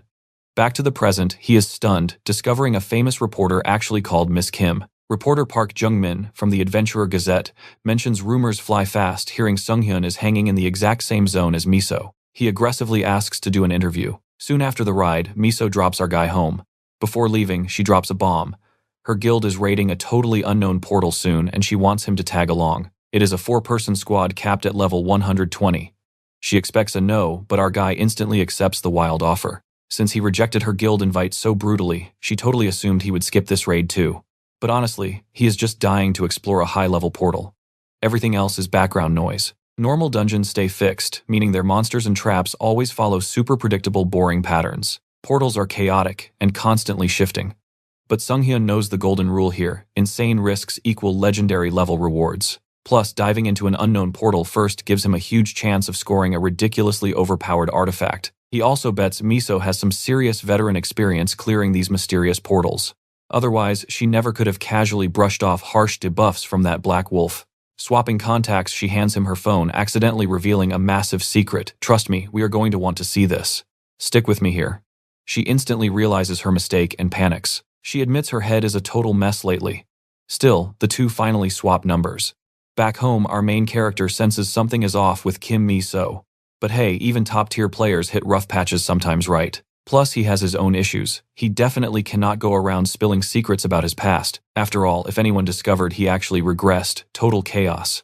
That thought makes him wonder about the literal, godlike constellation who sent him back in time. They survived years together, and honestly, he is pretty worried about his old buddy. Meanwhile, miles away, inside the Eden Guild's exclusive VIP lounge, guild member Cho Jin-ho mentions he really wanted to chat with Kim Mi-so, but he notices the girl is completely glued to her phone screen. She casually explains she is texting Shin Sang-hyun since they are about to raid a portal together soon. Jin-ho asks if this is the same Shin Sang-hyun with that crazy overpowered stun, the exact same guy who actually rejected joining their massive guild. He immediately teases that she must have fallen for our guy, which she completely denies. She claims she just finds his skills absolutely unreal, especially his swordsmanship, calling it the best she has ever witnessed. Now watch closely here. Jin-ho basically says none of that matters because there is no way Sang-hyun is better than him. Sometime later at the training grounds, our guy calls Mi-so to discuss that upcoming portal run they planned out. She updates him that a gate spawned near Chunui Station, and the scouts already cleared the path up to the halfway point.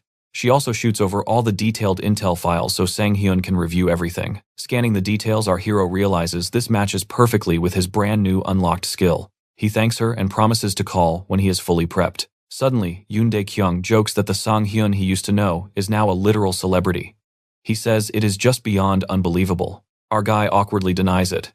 Seeing his confused reaction, Dae-kyung realizes the kid genuinely has no idea what is happening. Sang-hyun asks what he is talking about. So Dae-kyung drops the bomb. He is literally on the front page of the Player Gazette magazine. That totally blindsides our main character, who is completely in the dark about it. You and I both know he hates attention, so he wonders how they even published this massive article without asking for his permission first. Dae-kyung laughs and tells him to be happy since fame brings serious connections. But fame is exactly what our hero is dodging. Changing the subject, he reminds the old man why they actually met up today. Getting to business, Dae-kyung hands over a bag claiming it holds everything requested. Sang-hyun thanks him for the gear. But the old man shuts that down fast, reminding him this stuff is definitely not for free. He points out these are his old beat-up items. Why would anyone buy these instead of fresh, shiny new artifacts? Our guy smoothly claims he just wants to preserve Daekyung's grand legacy. But the old man sees right through that weak excuse. Truth is, Sanghyun knows older artifacts absorb way better. But he obviously cannot say that out loud, so he scrambles for another lie. Luckily, right at that moment, a young woman walks in. She apologizes for being late, blaming terrible parking outside, and announces she is fully ready to work. Daekyung introduces her as the official appraiser they hired to oversee this whole item exchange. He brought her in so nobody gets scammed today. The appraiser steps up instantly, activating her special skills to scan the dirty gear. A moment later, she confirms the items are totally legit and gives the green light to proceed. But right before finalizing things, Daekyung stops him. He wants to see Sanghyun's sword skills for himself. Our guy humbly brushes it off, claiming he is too weak. But Daekyung is not stupid. After everything they survived, the old man knows full well the kid is hiding his real, terrifying power. Sanghyun sighs. He really wanted to avoid this. But ignoring a warrior demanding a proper test of strength is just straight up disrespectful. So he tells the old man to bring it on, waving the appraiser back. Instantly, Daekyung launches into a crazy flurry of strikes. Right away, our hero spots something awesome.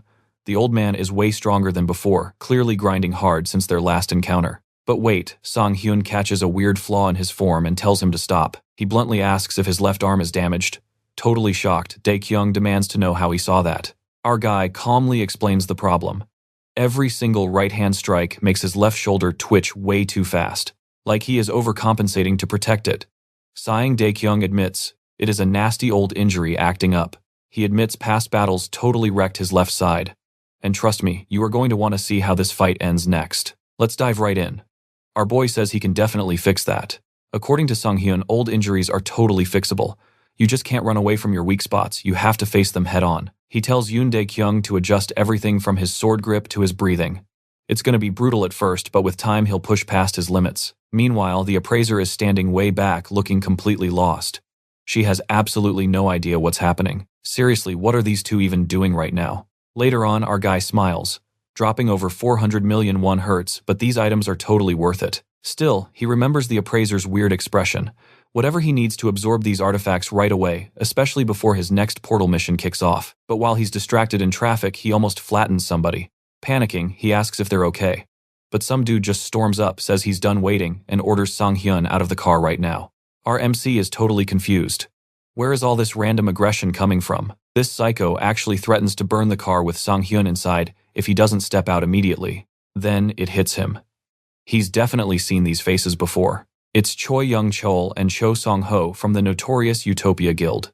Young-chol loves hunting down weaker adventurers and beating them to a pulp while his lackey Seong-ho films the whole pathetic thing. He remembers their crazy videos going viral, at least until they crossed a massive line and got themselves thrown straight into jail. Basically, they're absolute garbage.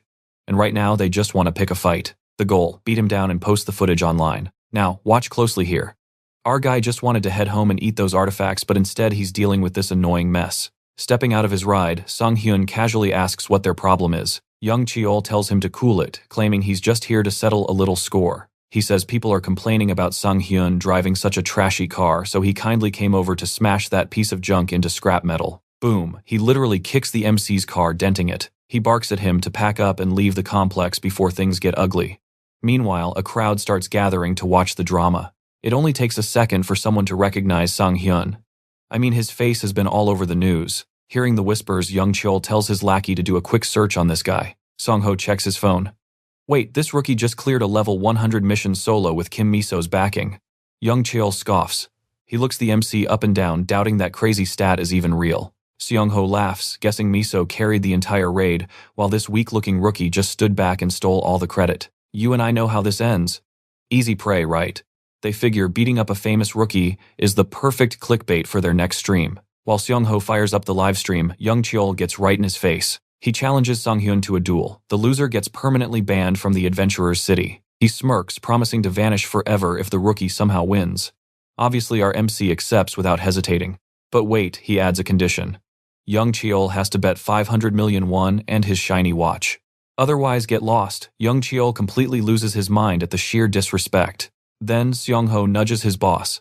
The live chat is absolutely exploding over Sanghyun's insane counteroffer.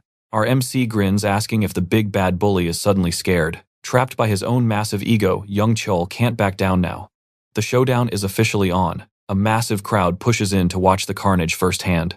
Sang-hyun gets into his stance while young Chol acts tough, bragging that 500 million is pocket change and he's not going to lose to a scrub. He warns Sang-hyun to back out while he still can. The duel starts and young Cheol promises zero mercy. But boom, the MC instantly blitzes him with everything he's got, coldly stating he won't hold back either. Even if this punk begs, the entire beating is going out live online. Even Kim Mi-so is watching live from home, totally shocked by this mess. Trust me, you and I are in for an insane fight. Right now, she is completely terrified and worried. Alright, you and I are about to watch some rich kid get wrecked. She spots Choi Young-chul, a rank B bully, relying on his uncle. Shin Tae-yang from the Eden Guild wanders over, wondering what the fuss is about. She asks Mi-so why she is looking so incredibly nervous right now. Catching a glimpse of our hero on screen, she asks if that is the guy Mi-so tried recruiting. Mi-so nods, totally baffled as to why Shin Sang-yoon agreed to fight this random, arrogant idiot. Tae-young is honestly impressed by his footwork. Down in the arena, Choi is already panicking after barely dodging a nasty strike. Totally rattled, he screams that our boy is a cheating fraud and vows to crush him. Sang-yoon effortlessly blocks with his blade. Seeing his attack do zero damage, the rich kid starts freaking out all over again. The entire crowd is absolutely speechless. His raw power is so insane, they are all wondering where this monster even came from. Meanwhile, our hero notices something totally new for the first time since his regression. His body is moving perfectly exactly how he wants it. Flashback to 3 hours ago. He just finalized his gear deal, thanking the appraiser while she casually brushed it off as just doing her job. A super hyped Yoondae Kyung bragged about his massive payday, instantly inviting everyone out for celebratory drinks. But Sang-yoon shot him down flat, claiming he had an urgent task. Yoondae Kyung was definitely not thrilled. He desperately begged the appraiser to stay, but she also ditched him, saying she had places to be. Stick with me here, his big urgent plan was literally eating those new artifacts. Finally, alone Sang-yoon pulled up the gear stats. To his absolute shock, the adhesion rate was sitting at a massive 90%. The goddess of luck proudly took all the credit. He honestly expected 10% max, so this crazy high rate for used gear was a huge win. Seizing the moment, he casually mentioned how popular the goddess was among the other constellations. He then asked if she knew anything about a constellation called the Late Exemplary Student. Hearing that, the goddess instantly got jealous, thinking he was trying to replace her entirely. He quickly cleared the air. He explained this constellation meant a lot to him, and he just wanted to make sure she was doing okay. Feeling a bit generous, the goddess agreed to pull some strings and gather intel on them. With the drama sorted, our guy got back to his meal prep, transforming those expensive artifacts into a massive feast. He was basically drooling. The system had converted the gear straight into his top 5 favorite meals. Used or not, these items were seriously coming in handy. He sat there wondering just how insanely overpowered he would get after eating every last bite. Snapping back to the present fight, he makes a realization. Yes, he is stronger now, but the artifact buffs feel a bit underwhelming. Absolutely furious, his opponent goes full power. Up in the stands, Mi-so starts sweating. Tae-young, on the other hand, is completely sure Sang-yoon will dodge it easily. Our boy charges straight in, reminding this loser about the 500 million and the watch he owes. Cho Se-young-ho assumes he just walked into a trap. Now watch carefully. Our guy gets frozen mid-attack, and this arrogant idiot instantly claims victory. Sang-yoon has his feet completely frozen, unable to move for a solid second. Tae-young is stunned, not expecting him to get trapped so fast. But Mi-so smirks, knowing better. The Sang-yoon she knows can break out of this joke of a trap effortlessly. That is exactly why she tried so hard to recruit him. Right on cue, Sang-yoon shatters the ice trap in seconds. Choi is left standing there, completely dumbfounded. He simply cannot fathom a rookie purging negative status debuffs. He is about to learn a harsh lesson as our hero drops from above, catching him totally off guard. Sang-yoon coldly states that if this was not a training duel, his opponent would be 6 feet under right now, not even breathing. And just like that, game over. All of those loyal followers are forced to watch his humiliating defeat live. On the stream, Cho Se-young-ho senses a creepy aura, wondering who this kid really is. Meanwhile, Tae-young zeroes in on a hidden awakening ability. She cannot pinpoint exactly what it does. Judging by his darkened eyes, she guesses it is a psychedelic skill. That kind of power causes massive fatigue upon taking damage. This means Sang-yoon is insanely confident he will not take a single hit. So, what do you and I take from this? Mi-so realizes he hid this power before, meaning there are 2 wild possibilities. You and I are about to see something wild. Either Shin Sung-hyun never needed this before, or he literally learns new skills incredibly fast. Miles away, the appraiser suddenly realizes she totally messed up her evaluation. One of the items he bought had a secret ability. He really should have tested it before actually fighting with it. She identifies it as a psychedelic skill. She also spots its insanely low trigger rate, meaning he would need absolute god-tier luck to actually pull it off. But she has absolutely no clue our boy is practically bleeding luck thanks to his special contract with a literal constellation. Speaking of our main character, he casually asks his crushed opponent if he plans on paying up his end of the bargain. Boiling with absolute rage, Choi Young-chul tells himself he only lost because he dropped his guard against some flashy show-off rookie. Refusing to swallow this defeat, he decides it is time to get entirely serious now. He plans to fall back first and formulate a brand new strategy, deeply regretting agreeing to this duel since he had no idea who he was really facing. Naturally, he totally blames his buddy for feeding him completely garbage intel about the guy. He is already plotting a brutal payback for him once this fight is finally over. But our main character strikes anyway, warning the guy not to get distracted mid-fight. Now watch this closely. Shin Sung-hyun promises to give him an even bigger taste of his insane power.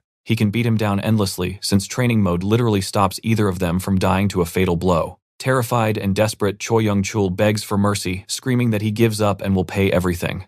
But Shin Sung-hyun smiles, claiming the official match ended ages ago. This right here, pure revenge. The guy is totally confused, but our hero says it is his fault. A flashback suddenly takes us back 3 days to when the protagonist visited the auto shop. The shop manager confirmed his vehicle was completely fixed. But he warned that this old clunker was on its last legs and definitely needed replacing very soon. Shin Sung-hyun was absolutely not expecting that. The mechanic broke it down gently. The car was super old and kept failing. No matter how much he loved it, he had to buy a new one. That actually made our guy emotional because he truly loved that ride. Back in the present, he screams at his opponent for totally ruining his beloved car. Weeping Choi Young-cheol begs for forgiveness, swearing it was a complete accident. But that does not stop an absolutely brutal one-sided beatdown. Can you believe this? The entire live crowd and internet are watching a grown man cry through a savage thrashing. Seeing this, his buddy goes into total panic mode. At this point, he literally could not care less about the audience or anything else. He just wants to escape as fast as possible, but suddenly someone blocks his path. His guild manager appears, stating that these two clowns caused a truly massive problem. Moon Baek-hyun, on the other hand, finds this whole messy spectacle fascinating. He never expected some absolute rookie to steamroll his guy that easily. Stepping up, the manager tells our hero he wants a peaceful settlement, offering to fully compensate for any damage his subordinates caused. Our main character just demands to know exactly who he is talking to. Moon Baek-hyun is shocked by that sheer arrogance. He notes this crazy confidence but also realizes the kid's raw skill completely outclasses his low level. He figures this guy is definitely hiding something huge. Regardless, Moon Baek-hyun formally introduces his own name. As the boss of the Utopia Guild, he steps in with a serious proposal, promising that they will cover the damages completely. Hoping to build a friendly relationship, he swears to resolve this whole mess in the best way possible. Without blinking, our protagonist casually demands 2 billion won. The manager is completely stunned by that insane amount, but figuring out why the price is so high, he politely asks if they can set up an installment plan. Eventually, the protagonist makes it back home, barely pushing inside past a massive swarm of annoying journalists. Dodging their awkward questions, he locks the door to focus on reality. Shin Sang-hyun realizes he must properly prepare for the upcoming raid. He was so busy he literally left planning for the last second. Still, he figures his recent massive progress will carry him through safely. Checking his status screen, he spots a huge stat bump and gets super hyped to test these wild upgrades in the field. Yet a little frustration lingers. Looking back at that wolf fight, he knows he lacked the precise skills to dominate exactly how he wanted. Trust me, his past life attacks were way more powerful. One wrong move lately and game over. If those recent enemies were just slightly tougher, he was done for. Stick with me here because Shin Sang-hyun realizes he has to level up fast. He absolutely refuses to die the same pathetic way he did in his past life. Plus, there is that massive second invasion hitting in 2040. And get this, he has made it his absolute mission to stop that apocalypse from happening no matter the cost. But to pull that off, he needs insane power. He has to become exactly like that legendary knight who saved his life years ago. Suddenly, his phone buzzes. It is reporter Park Jung-min asking if he actually plans to show up for their big scheduled interview today. Our guy had completely forgot about it. The raid kicks off at 7 p.m., but this interview is at 2 p.m. And guess what? He only has 15 minutes left. If he actually wants to make it there before the guy leaves, he is going to have to sprint like crazy. The second he steps outside, annoying paparazzi try to swarm him again, but he just unleashes this terrifying dark aura and tells them all to back the heck off. Soon after, Park Jung-min spots our MC, but instantly senses that something is totally off about him. He notices Shin Sang-hyun looks totally different now. He even asks if he just crawled out of a dungeon. Sang-hyun just brushes it off with a no and apologizes for the delay. Anyway, the reporter dives right into the interview. He wants the full scoop on everything Sang-hyun has been up to lately. After all, the guy is basically the biggest celebrity among adventurers right now. The reporter points out that basic levels and raw experience are practically useless in the new system. Thanks to his epic debut, everyone is hyping him up. Then he drops a bomb. Did he know? Tons of top guilds are dying to recruit him. The MC casually admits he got a few invites lately. He assumes everyone is just obsessed with the famous Eden Guild. But the reporter flips the script. Have any international guilds reached out yet? Now, pay attention here.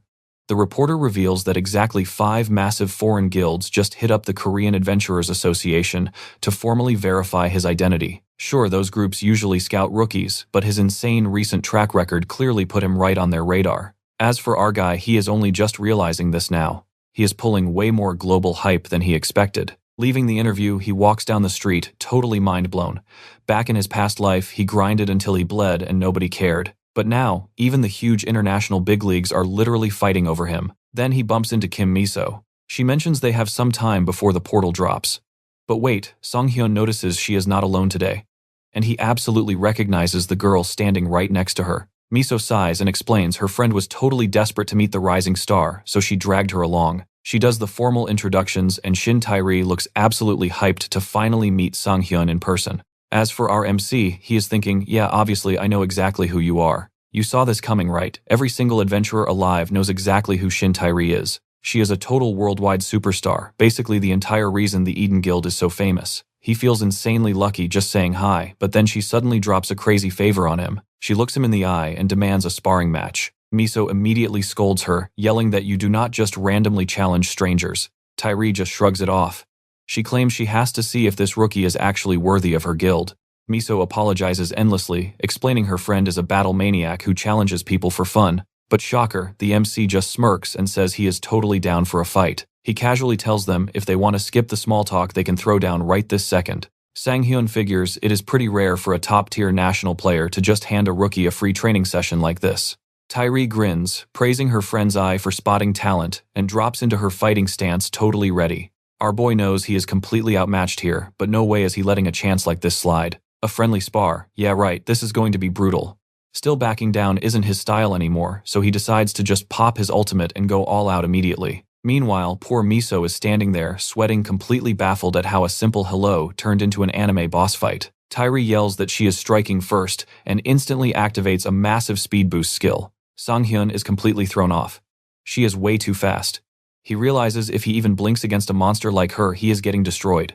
Tae-ri is having the absolute time of her life, while our MC is just desperately scrambling to survive. She laughs, telling him his footwork is solid, but warns him she is barely even trying yet. She refuses to back off until she scores a clean hit. The MC quickly realizes he is outclassed in both raw strength and speed. So, what do you and I take from this? Survival time. He closes his eyes to rely entirely on his other senses. Let's see if this wild gamble actually works out. Seeing this, Miso completely loses it. She calls him absolutely insane for closing his eyes during a fight. Let's get right into this. She thinks he is crazy, but you and I know Shin Sang-hyun has a master plan. The second Tae-ri attacks, he perfectly defends himself. Tae-ri sees his intense focus. She flat out says most swordsmen could never pull off a crazy stunt like that. It takes next-level experience to move like that. Honestly, she admits it feels exactly like fighting a hardcore veteran. Our guy just smirks. He tells Tae-ri to stop holding back, and begs her to go completely all out next time. Tae-ri is super confused by this. Shin Sang-hyun quickly explains he is not being cocky, he just desperately wants to witness the raw power of a high-tier player. Opportunities like this are incredibly rare. So he asks her to drop the kid gloves and show no mercy. Miso panics and begs her friend to stop. But Tae-ri says while she cannot use 100% of her power, she will definitely show him her absolute top speed. That is perfectly fine with our hero. As Tae-ri gears up, he realizes one single mistake here means game over. Watch closely now. She charges in, and Shin Sang-hyun braces for heavy impact. Moving at lightning speed, the sheer raw force of her sudden strike shatters every single window around them. He swings his sword to block, but Tae-ri activates her crazy illusion ability and ghosts right behind him. Boom. Just like that, she lands a massive direct hit on Shin Sang-hyun. Right after the impact, Tae-ri checks if he is still breathing. He says he is fine, though totally shocked that she actually pulled out her special ability against him. Shin Sang-hyun complains about a nasty headache, Tyree quickly apologizes for going so hard with her abilities. Our guy says he is totally fine, genuinely thanking her for not holding back. Tyree smiles, saying next time they should just talk instead of throwing hands. Obviously, Shin Sung-hyun does not even think about saying no to that. Suddenly, Miso cuts in, warning them that the massive raid is officially about to begin. She tells her friend to write a full report about today. Miso points out that Tyree probably does not even realize how insanely dangerous her little stunt actually was. Tyree apologizes again. Before leaving, she looks back and asks Shin Sung-hyun to call her after the raid ends. Left alone, our hero faces hard facts. Like it or not, this is the very first time he has actually lost a fight since his epic return. Even though this random clash was totally unexpected, it sparked something. He now has a massive new hurdle he absolutely needs to clear. He absolutely will not stop until he finally surpasses Tyree. A little while later, the crew arrives at Chunwi Station. Standing right before the glowing portal, Miso introduces the squad. The other two players are super hyped, saying it is an honor to finally meet Shin Sung-hyun. He humbly replies that the honor is all his, standing alongside such incredibly experienced players. The guy introduces himself as Park Tae-suk, a badass mage who specializes in the rare Ignition ability. Shin Sung-hyun connects the dots. Ignition means pyromancy, the exact same ability used by Choi Young-chul, the guy he previously crushed. But Park Tae-suk laughs that off. He spent his whole life mastering flames boldly, claiming his fire is far stronger and hotter than anyone else out there. You saw that too, right? Even sitting at stage C of the blue flame, this guy believes he still has massive room to grow. Our hero admits the guy looks super strong. Honestly, focusing entirely on one single ability to become an absolute specialist was a genius move. Think about it.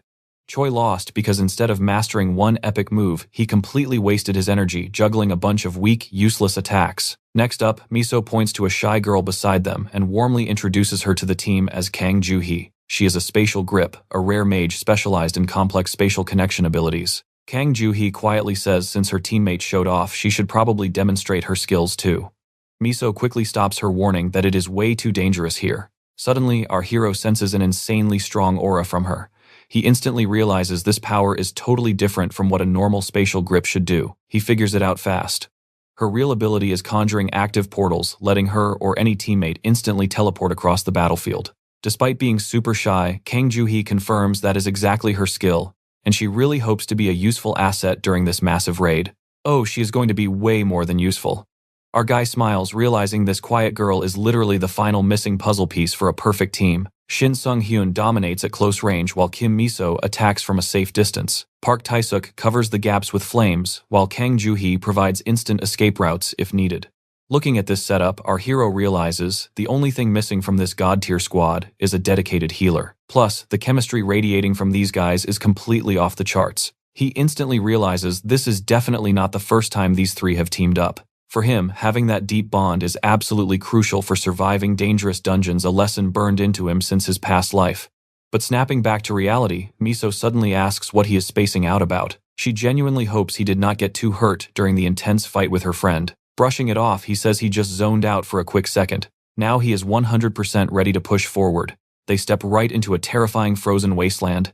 He immediately thanks Park Tae-suk, admitting without that fire buff they would be popsicles. And that is where we leave it. Trust me, you are going to want to see what happens next. Let us jump right in. Miso notices the weather completely changed this time. She spots Shin Sung-hyun carrying a new weapon alongside his usual longsword. She immediately asks why he is suddenly bringing a shorter blade today. Our main guy plays it cool, claiming he brought the smaller blade just in case he needed extra mobility for today's fight. But honestly, the real reason he never used that short sword before is purely because he did not own one yet. Moments later, the squad encounters their very first enemy and Kim Miso quickly sets up their combat formation. Kang Joo-hee quickly summons a glowing portal. That massive cyclops smashes the ground, missing Miso completely. Why? Because she and Shin Sung-hyun already stepped through the portal and dropped right on top of it. He tells his teammate to cover his blind spot while he charges the cyclops. The massive beast is completely caught off guard by the ambush. From above, Miso calls for a combo move, and Tae-soo instantly prepares. Miso fires an arrow straight down, blinding the giant cyclops. That creates the perfect opening for his strike. Right after landing the hit, he yells at Joo-hee to move. From far away, she opens a second portal. The monster tries reacting faster, wildly swinging at our main character. Bam, it only hits dirt again. Shin Sung-hyun instantly teleports high up behind the beast, getting a perfect tactical view. While the squad prepares, our guy moves like lightning and completely annihilates the cyclops with one single devastating finishing blow. Now watch this reaction. His stunned teammates literally ask what on earth they just witnessed. Nobody thought a single strike could drop that monster. Miso finally steps in, admitting it is entirely her fault for not warning everyone about how ridiculously overpowered he truly is. She admits she reacted the exact same way during his first fight, adding that he hasn't even revealed his full power yet. Meanwhile, our protagonist casually reflects on fighting alongside these skilled adventurers. Even though it is their very first run, their teamwork is flawless. That solid synergy gives him a great vibe about this squad, so he asks if they are ready to push forward. Sometime later, the squad has already farmed several Cyclops. Park Tae-soo is totally hyping up our protagonist, calling him the absolute best swordsman he has ever fought beside. Shin Sung-hyun thanks him for the huge compliment, just happy to support the team. Miso jokingly points out that Tae-soo rarely gets a chance to fight properly, which explains why he is so hyped right now. Our guy realizes that without a solid frontline swordsman, most mages have zero choice but to hang back and wait. He starts feeling slightly awkward from all the heavy praise. But it is not just the mage, Kim Miso compliments him too. She admits she should be completely used to his crazy skills by now, but he always finds new ways to surprise her. A quick flashback reveals Miso and Tae-soo fighting regular ogres before a massive mob suddenly surrounded them from all sides. They were completely trapped with zero escape route. That is when our guy ordered his ally to open a portal directly facing the enemies. Miso immediately yelled at him to stop, warning that the demonic ogre was ridiculously strong. But she quickly realized absolutely nothing would change his mind. Her only option left was to completely trust Shin Sung-hyun's crazy instincts. Joo-hee dropped the portal right in the danger zone. Shin Sung-hyun rocketed forward at max speed, slicing clean through the massive monster in one hit, leaving everyone speechless. I know what you are thinking. Destroying a monster that easily is not exactly normal. Snapping back to the present, Miso admits she had never seen such overpowered skills. But with the team dominating, she decides to trust them much more. Suddenly, Joo-hee signals everyone to shut up. She whispers that they finally reached their actual destination. Looking down from a steep cliff, they spot the guard dog. A literal Cerberus hellhound looking completely asleep on the job. Joo-hee sighs in relief, suggesting they just portal right past it. Our protagonist instantly rejects that safe idea. He completely refuses to let somebody else steal the glory of taking down that epic boss. Miso argues they really need to weigh their options first, but clearly sees Shin Sung-hyun is practically itching for a bloodbath. Visibly stressed, she demands to know his plan. Shin Sung-hyun casually suggests it is probably safer if he solos this one. He realizes there is literally zero time to explain. His Night Edge skill requires a perfectly visible moon to trigger, meaning a single passing cloud would completely ruin the entire strategy. Knowing that exact risk, he decides to strike immediately, totally ignoring whether his teammates actually agree with the crazy idea. The exact second he steps close, the Cerberus snaps its eyes open. It was totally faking sleep. Shin Sung-hyun does not even flinch because he totally saw that coming. While Miso completely panics in the back, Joo-hee notices something bizarre. The ferocious Cerberus isn't even trying to react. Thinking back, Miso remembers her very first run here, where that exact same monster was insanely hostile and aggressive. But around our guy, it's cautious. And trust me, you and I are about to see exactly why it is too scared to attack. Look at that, it's actually obeying Shin Sung-hyun. The Cerberus senses a much stronger presence, totally submitting to him. For Sung-hyun, that was way easier than he thought.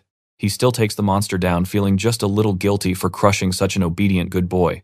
But yeah, that guilt instantly vanishes the second he scores a brand new healing skill. Suddenly, the rest of the squad arrives. Our guy completely panics, totally caught off guard by how fast they caught up. Stick with me here, because nobody knows about his real power yet, and he definitely wasn't ready to explain himself today. Worse, he starts sweating over Miso. What if she demands to take the sweet loot dropped by the monster? But massive plot twist, Kim Miso actually tells Sung-hyun to keep the item, since he took the boss out completely solo. He breathes a sigh of relief, begging her to keep it quiet. Miso shrugs, saying the whole squad agrees he earned it. Our boy realizes he barely dodged a bullet here. Note to self, definitely be way more sneaky when scooping up loot from now on. Then the squad leader steps up, saying they will push forward first, so Sung-hyun has some time to get ready. She actually noticed his little habit. Whenever he grabs loot, he stays behind. She is covering for him. Hearing this, Sung-hyun absolutely freezes in pure shock. Miso casually drops that she has known for ages. She basically figured out his whole deal right after their very first mission wrapped up. Before leaving that dungeon, she got super curious about why he stayed back solo. And boom, she stumbled right onto his big secret. Now pay attention because our guy feels completely trapped.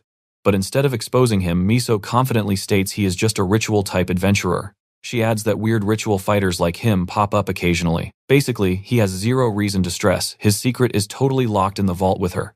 Taking charge, she tells the squad to give their guy some space. He realizes this is a massive misunderstanding, but hey, his actual secret remains hidden. Not complaining, he decides to just quickly consume the artifact before heading out.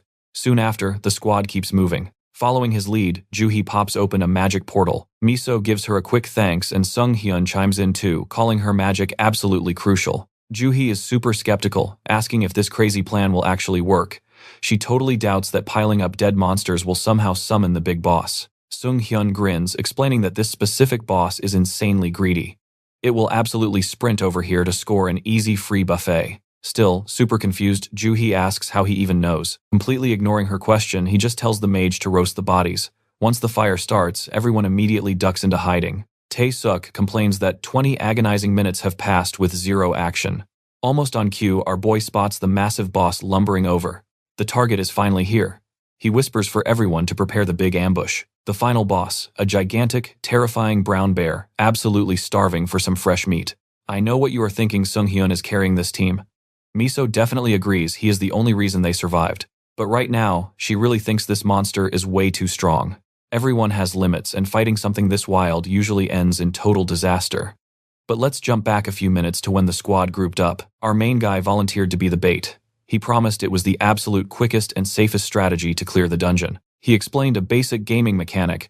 Giant bosses share a hidden trait that triggers at low health. They hit a gluttony phase. The beast goes totally berserk, doubling its power and trying to eat literally anything in sight, hence the massive pile of dead ogres. But Sung-hyun actually added a sneaky little side dish to this heavy monster buffet. While the mage stacked bodies, the team gathered juniper wood, an extremely heavy, sleep-inducing drug. Tae-suk realized the only tricky part was damaging the beast enough to force that gluttony mode.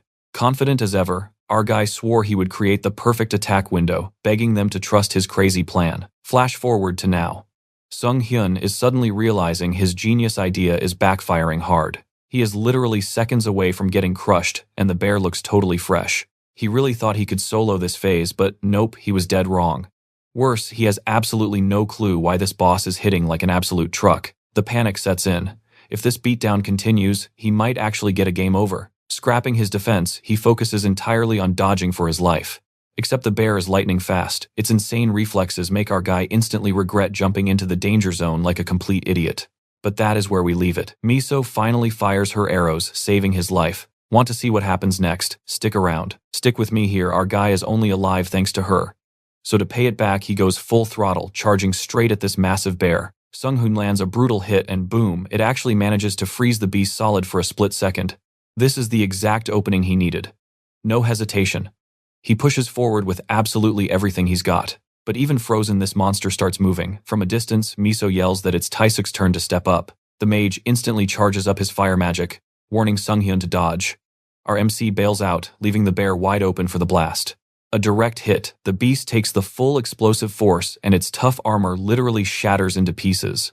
Even Sung-hyun is blown away by that insane damage. He thinks they finally drained its HP enough, and yep, the boss suddenly enters its berserk gluttony phase. The giant bear stands up completely, ready to devour everything. This totally catches Sung-hyun off guard. He definitely wasn't expecting it to get this wildly aggressive. Way in the back, Tae-suk realizes this monster transformed so much it looks like a completely different boss. The team leader frantically asks about Juhee's status. Tae-suk shouts that their teammate is still prepping the spell. Juhee is actually summoning a portal way bigger than her usual limits. But honestly, she isn't even their biggest problem right now. The real issue, whether Sung-hyun can even stay alive long enough for that portal to open. Now watch closely, this plan is totally falling apart. Everything is on the line and one wrong move here means game over for the entire squad. Knowing that he decides to just go all in. Running won't work, so his absolute best bet is to face this nightmare head on. Finally, Juhee screams that the teleport spell is locked in right as Sung-hyun is literally seconds away from becoming bear food. At the very last possible second, the massive portal hits the enemy, teleporting it far away. Burning that much mana almost makes Juhee instantly pass out, absolutely terrifying the rest of her team. Sung-hyun quickly realizes just how insane that gamble was. If his attack had missed, he would have been violently ripped apart by that beast. But hey, the crazy plan actually worked out, and most importantly, nobody got totally wiped out today. Meanwhile, the teleported bear shreds through a whole mountain of ogres before zeroing in on new prey. But that ogre meat was packed with poison. The fatal effects kick in fast and the beast crashes to the ground. Miso actually thanks our MC for his genius idea. With the raid officially cleared, Sunghyun finally receives those sweet bonus rewards. The team leader praises everyone's epic effort, especially Juhi. She humbly admits this wild plan really helped push the absolute limits of her magical abilities. Sunghyun genuinely thanks her for trusting his crazy last-minute strategy. He really hopes they can party up again soon. Plus, he knows deep down without this specific squad, this mission would have been his absolute last. Back in his previous life, diving into unknown portals always ended in total disaster. High-tier portals usually boasted a 90% survival rate, mostly because those teams were stacked with veteran players. Sadly, our protagonist and his old crew were always stuck in that unlucky 10%. So, you and I both know the drill. Less teammates returning every time.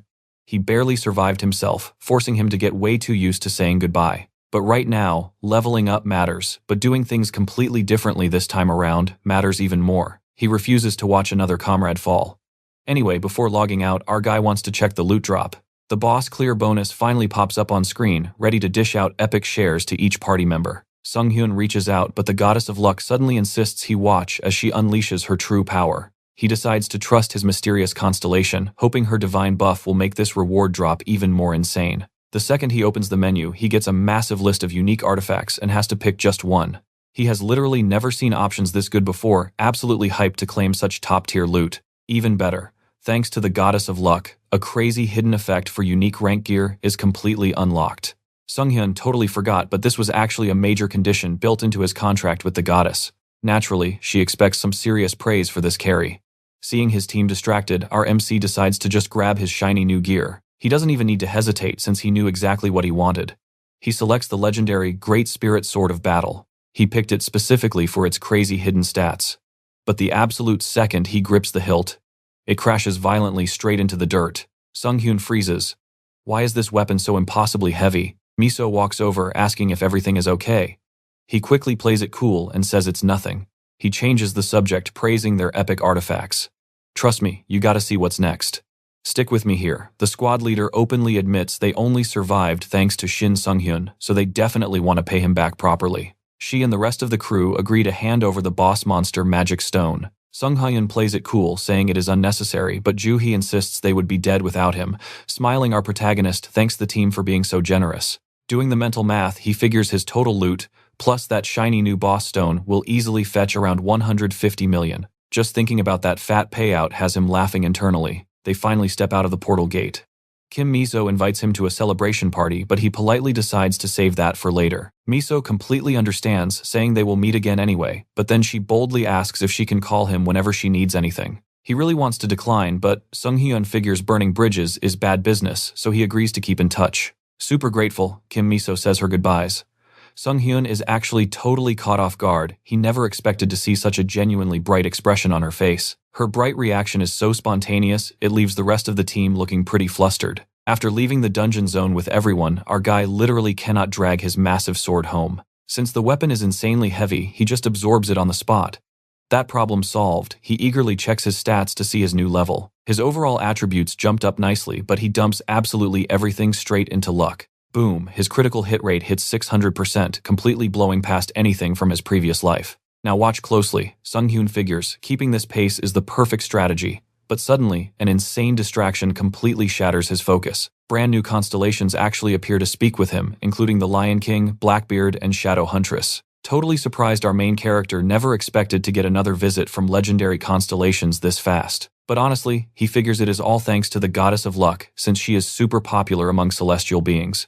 Checking them out, Sunghyun notes that the Lion King and Blackbeard are incredibly famous literal real-life heroes who eventually ascended to become constellations. Even so, their heavy, intimidating presence makes him sweat slightly. But the one dropping his jaw is the Shadow Huntress. She is wildly dangerous, and basically the absolute last constellation he ever wanted to cross paths with. She is a lethal bounty hunter who explicitly targets adventurers exploiting system violations or snagging extreme glitch benefits. Back in his past life, Sunghyun heard horror stories of the Shadow Huntress absolutely ruining adventurers she deemed dirty cheaters. So naturally, he is terrified. That same nightmare might happen now. He knows ignoring a constellation contract is foolish, but honestly, having the goddess of luck on his side is already more than enough. But at the very same time, turning down such an insanely rare opportunity feels crazy. He knows mythic tier constellations exist high above these guys, and locking down a contract with them is legendary tier stuff. Crazy, right? He takes a massive risk and straight up rejects forming a contract with any other constellation for now. The goddess of luck is perfectly satisfied with this, while the others storm off in pure anger. But before vanishing, the Shadow Huntress coldly warns him she will expose all his hidden secrets. That threat leaves him seriously uneasy, but he knows worrying changes absolutely nothing. He decides the best way to clear his anxious mind is to keep grinding. Spotting a nearby portal swarming with wolves, he refuses to miss out on the sweet EXP, even though he just finished a dungeon and desperately needs rest. Sunghyun truly believes he cannot stop hustling until those top-tier mythic constellations take an active interest. Meanwhile, way over at the Adventurers Association headquarters, a portal analysis team is just grinding through their boring shift. That is when a receptionist suddenly gets an alarming call. Completely panicking at the news, she alerts the whole floor that a portal just opened at Bupyeong Station Exit 1, demanding every available fighter rush there immediately. But the caller on the other end drops a bombshell. An adventurer is already fighting at the scene. The caller confirms this crazy guy is battling the monsters completely solo. The panicked receptionist yells for all civilians to evacuate immediately since it is highly dangerous. The woman totally gets it but notes the lone adventurer fighting right now does not look in danger. The chaotic space between realities from 11 years ago became an unpredictable disaster zone, letting nightmare monsters invade our normal world and violently destroy absolutely everything. But what is completely unpredictable for normal folks is basically a script for him. After all, he survived this disaster in his past life, so he knows exactly how to react. 10 minutes prior, Sunghyun was already locked in. He exited the subway and waited until the rift spawned exactly as his memories predicted. In the past, this exact rift caused an absolute tragedy. Trust me, you and I need to see him rewrite this. Let's dive into a wild one today. So, Shin Sang-yoon grew up in an orphanage. No memories of his parents, but he's here to rewrite history and stop disaster. Surprisingly, he wasn't sad or depressed about his childhood. But losing the people closest to him changed everything. He only survived because a stranger stepped in and saved him. Now he wants to pay it forward. To do that, he has to become the absolute strongest.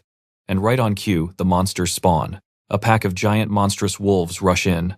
Our guy just triggers a skill instantly, dropping a heavy aura that leaves them shaking. Seeing them freeze up puts a smirk on his face.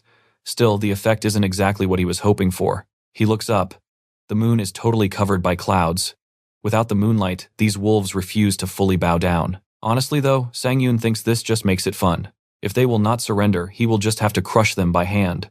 Perfect excuse to test drive his brand new abilities in a real fight. He swings his sword hard. But the blade does not even touch them. Instead, it rips open a massive energy vortex. The wolves get swallowed completely whole. Watch closely here because the vacuum is insane. The blast sucks in the whole pack, literally launching monsters backwards right into the portal. Sang-yoon realizes his area of effect is absolutely huge. Talk about a completely broken skill for crowd control. Effortless monster wiping. Yeah, he is extremely satisfied. Plus, thanks to his high luck stat, his critical hit damage goes completely through the roof. But he spots something annoying. The wolves didn't die in one shot, meaning his base attack is not lethal yet. Time to turn up the juice. Meanwhile, a car screeches to a halt nearby. The passengers spot the massive glowing rift ahead. Association adventurers step out, ready for serious business. Lee Hyun asks who reported the emergency. A panicked civilian raises her hand, terrified by the monsters pouring out. He tells her to run to safety, they've got this handled. But his partner Lee Jung points ahead. Turns out someone else beat them to the front line. They stare in total shock as Sang-yoon solos the pack. How did he even get there? Either way, Lee Hyun sees a total death trap. Assuming the guy is suicidal, he gears up to assist. But Sang-yoon just waves them off. No help needed. Lee Jung asks if he is absolutely crazy. Sang-yoon calmly nods. Yep, he just wants a clean test dummy for his skills. He stacks every single buff he owns and launches an all-out attack. The impact is absolutely devastating. That single strike blasts the massive wolf right into orbit. You love an overpowered flex, right? The association guys watch in pure awe while Sang-yoon admires his magnificent throw. They are totally paralyzed by his ridiculous strength. With the monster dusted, the two pros cautiously walk over. They praise him for preventing any casualties. A total miracle, honestly. A nasty rift like this usually flattens the whole neighborhood into rubble. Lee Hyun thanks him for the carry but asks the crazy question. Is he really going inside the portal? High-tier players usually farm inside, so he begs to tag along with Sang-yoon's raid. His partner thinks this is a terrible idea. But Lee Hyun is hooked. He practically begs Sang-yoon to let them join the party. Sang-yoon just shrugs. He is going inside regardless. If they want to tag along, whatever. Free country. He charges in first, leaving the duo trailing behind. The guy moves so blindingly fast, they are struggling to even track him. Lee Hyun realizes this kid has absolute god-tier combat instincts. He plans to hang back, watch the boss closely, and maybe learn a few tricks. Lee Jung, however, gets a really bad feeling here.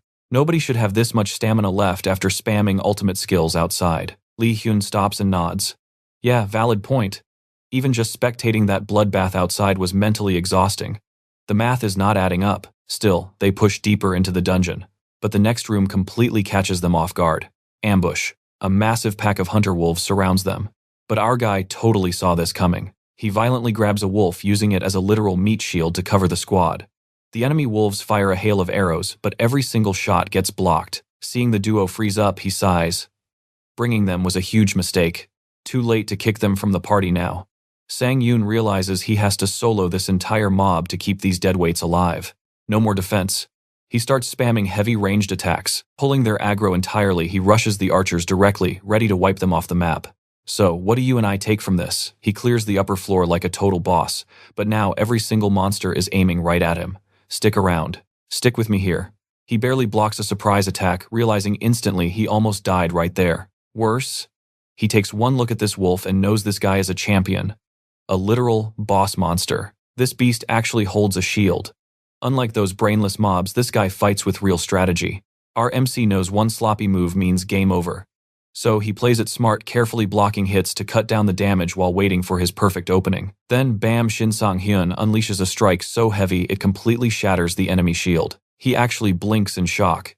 He definitely did not expect his own hit to pack that much punch. Shield destroyed. Clean hit landed. He drops the big boss monster like it was absolutely nothing.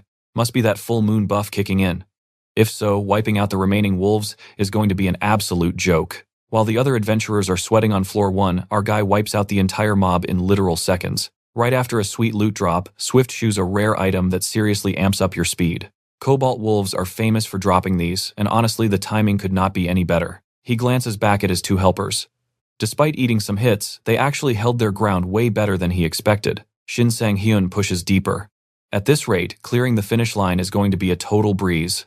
Soon enough, he steps up to a massive chamber. This has to be the final boss room, an epic arena that doubles as a giant treasure vault. Inside, he freezes. The floor is literally buried in gold. Without a second thought, he rushes in to grab every single coin. But watch closely because here is where it gets wild. The boss was just hiding in the shadows, waiting for him to take the bait. The monster fires a heavy crossbow, aiming right for his blind spot, but his crazy reflexes save him.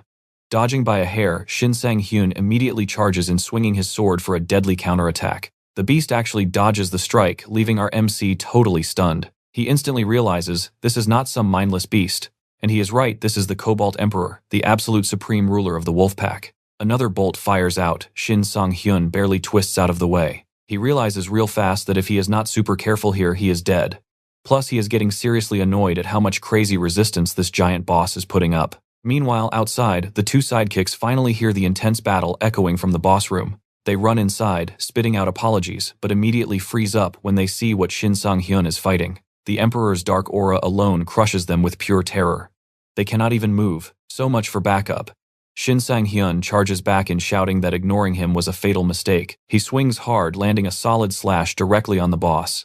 But thanks to its insane armor, the beast barely takes a scratch. He realizes real quick he has to push way harder to actually kill this thing. To make matters worse, he now has to play babysitter because those two high-rank adventurers are entirely useless right now. You and I both saw that right. That dark aura just paralyzed two S-rank hunters.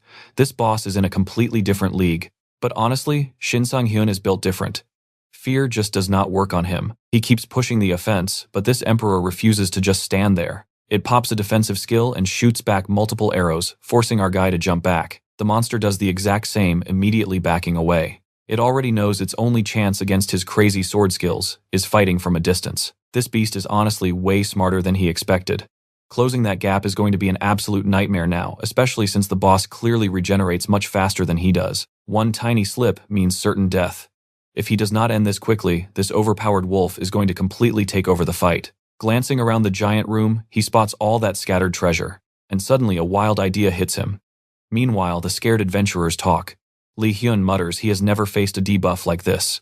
The pure fear literally froze his muscles in place. His partner whispers that Shin Sang-hyun ignored the effect entirely.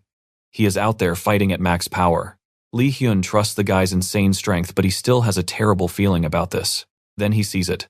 Those arrows the boss shot earlier, they are sinking into the floor. He screams a warning about the hidden trap, but Shin Sang-hyun does not hear it in time. He sinks straight into the gold. A perfect trap. The boss fires again, and trust me, you are going to want to see how he survives this.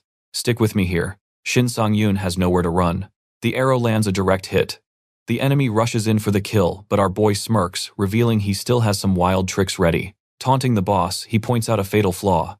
A smart monster would have noticed he stopped dodging on purpose. Time to flip this entire battle on its head. Charging pure energy into his blade, he unleashes a devastating strike, ripping the terrain apart and crippling the monster. Watching from afar, Lee Jung realizes something insane.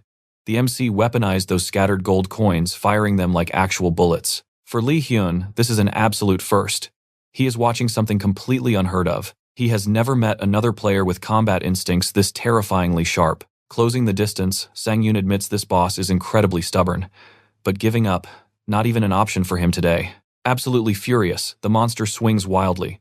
But that reckless mistake completely shatters its own weapon. Wide open and defenseless, the boss takes one final fatal hit. With the beast dead, our MC scores new stats and a sweet level up. Plus, the loot drops are looking incredibly good right now. Checking the loot, Sang-hyun realizes this gear is top tier. He is dying to absorb it. But suddenly, those two adventurers sprint over in pure panic. They scream that they have to run immediately.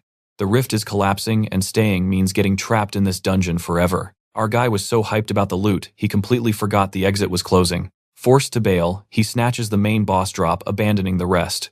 The adventurers literally drag him out by force, while he desperately reaches back. Back outside, a crowd of curious bystanders is waiting for anyone to survive the rift. Seeing people actually step out alive, the crowd completely erupts in cheers of relief. But wait, the crowd is totally confused. The adventurers look completely devastated, and nobody understands why they are so depressed. A reporter instantly shoves a mic at Sang-hyun, asking how it feels to literally save the city. He is too traumatized by the lost loot to speak. Now watch this part closely. Faraway mage Cho Lee-hyun is absolutely destroying training golems. But she is not alone. Taeri is also there, pushing her own skills. Unlike the mage, Taeri relies on brutal close combat. She moves like a blur, landing heavy strikes with total ease. Her blade skills are completely off the charts. Even in a basic training session, she shows zero mercy to these golems. She slices solid stone like butter, leaving her colleagues standing there in pure awe. Deep down, Taeri knows she is training this hard just to remember that electric feeling from her fight with Shin Sang-hyun. She is practically dying to fight him again, instantly regretting not asking for his number earlier. Right then, a breaking news alert flashes on Taeri's system screen. A massive, mysterious rift just spawned out of nowhere. The reporter announces the crisis is already over, standing right next to the exact guy who cleared the dungeon. On screen, the reporter asks Sang-hyun how he managed to pull off a zero-casualty clear in such a dangerous rift. Our guy casually replies that he just did his job. I know what you're thinking. Taeri is just as shocked seeing him televised like this.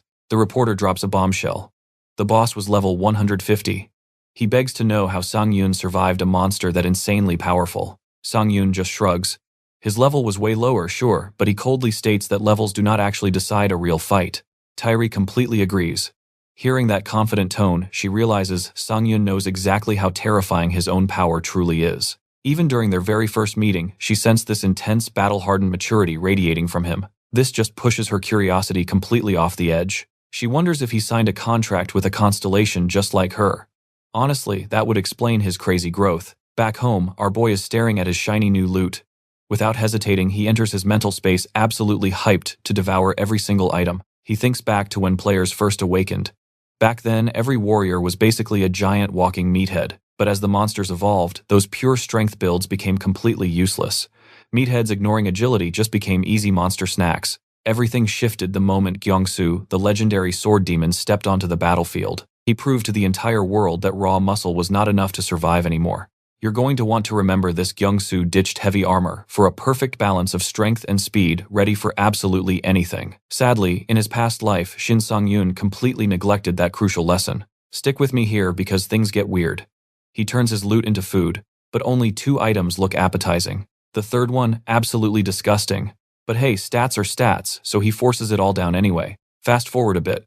Outside Shin Sang-yoon's place, a massive crowd is camping out.